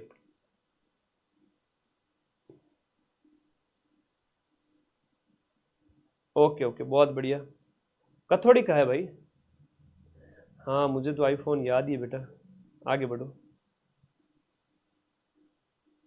आप लोगों के कमेंट भी देख लेता हूँ क्योंकि बीच बीच में तुम लोग कुछ न कुछ कहते रहते हो, ठीक है, ओके, अभी देखते हैं, चलिए।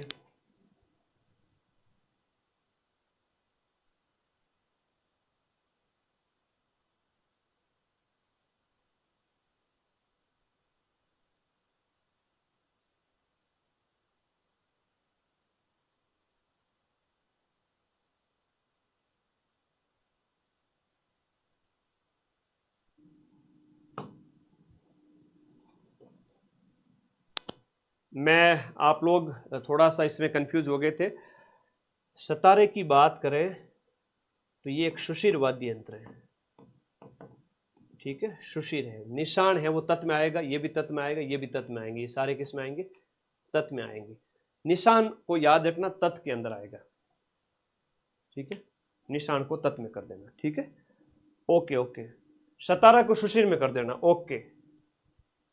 मावलिया हो गया किसका, कथौड़ी जाति का, ये एग्रीकल्चर ऑफिसर में पूछा गया प्रश्न है, कथौड़ी जाति से संबंधित हो गया, ठीक है। अगला देखो, वर्तमान राजस्थान के निर्माण में विभिन्न चरणों के संबंध में प्रथम राज प्रमुख है वो किसे नियुक्त किया गया। पहला राज प्रमुख किसे बनाया गया था जब राजस्थान के एकीकरण के पहले चरण के अंदर, हम यानी कि आपके मत्स्य संघ की बात हो रही है, तो वैसे मैं यहाँ पर राजवंश से संबंधित क्वेश्चंस वगैरह सारे लेकर के आया हूँ, है ना। ये उदय भान सिंह, इसको बनाया गया था पहला चरण जब मत्स्य संघ की बात कर रहे, 18/3/1948 मत्स्य संघ की बात हो रही है। उदय भान सिंह जो धौलपुर, उदय भान सिंह धौलपुर को क्या बनाया गया था, राज प्रमुख बनाया गया था। प्रधानमंत्री किसे बनाया, राजधानी कहाँ थी, कौन कौन सदस्य थे, कब हुआ इस चरण का, और इस चरण के अंदर आपके कौन कौन सी रियासतें शामिल थी, उसकी एक पूरी लिस्ट अगले कुछ क्वेश्चंस के अंदर मैंने ऐड कर रखी है, तो बार बार हम लिख करके समय खराब नहीं करेंगे, ठीक है। हाँ 17 आएगा, 17 कर दिया बार बार, ओके आगे बढ़ो, ठीक है। तो एकीकरण के पहले चरण की बात हो रही है उदय भान के बारे में। अगले क्वेश्चन की ओर चलते हैं। चाहल, जो आपके चाहल पुजारी है, ये चाहल पुजारियों का संबंध किस लोक देवता के मंदिर से है। चाहल किसके पुजारी होते हैं, पाबू जी, रामदेव जी, मेहा जी, गोगा जी। चाहल है वो आपके किसके हो गए, चाहल पुजारी है वो आपके गोगा जी के पुजारियों को क्या कहते हैं, चाहल कहते हैं। गोगा जी के बारे में कुछ फैक्ट आपको लिखा देता हूं यहां पर। गोगा जी का जो गीत है ना, गोगा जी के गीत छावली कहलाते हैं। क्या कहलाते हैं, छावली। और 6 से ही आप लोगों को याद रखना है कि इनके जो पुजारी हैं उनको क्या कहते हैं, जो है आपके चाहल कहलाते हैं पुजारी। गोगा जी की बात करें तो जाहर पीर इनको कहते हैं, ठीक है। ददरेवा चूरू के अंदर आपका जन्म होता है, ददरेवा चूरू के अंदर जन्म होता है और यहीं पर आपकी शीश मेड़ी स्थित है। शीश मेड़ी, शीशे चूरू याद रहेगा। और इसके अलावा एक आता है आपकी धुरमेड़ी, धुरमेड़ी जहां पर धड़ गिरा था वो है आपका नौहर में, और नौहर है आपका हनुमानगढ़ में, ठीक है मेरे भाई। ये इनके संबंध में याद करना। और इनकी एक है आपकी गोगा जी की ओल्डी, आता है प्रश्न आपकी गोगा जी की ओल्डी का प्रश्न आता है। तो गोगा जी की ओल्डी है आपके सांचौर के अंदर, सांचौर है जालोर के अंदर। तो ये फैक्ट आपके गोगा जी महाराज के संबंध में याद रखना। जाहर पीर के नाम से इनको जाना जाता है।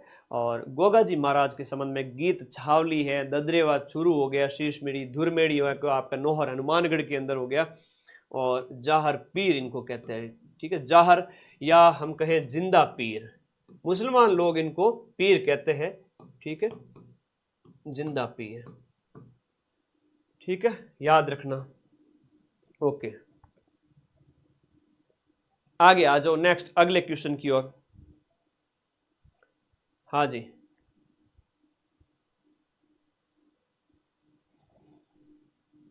आगे देखिएगा।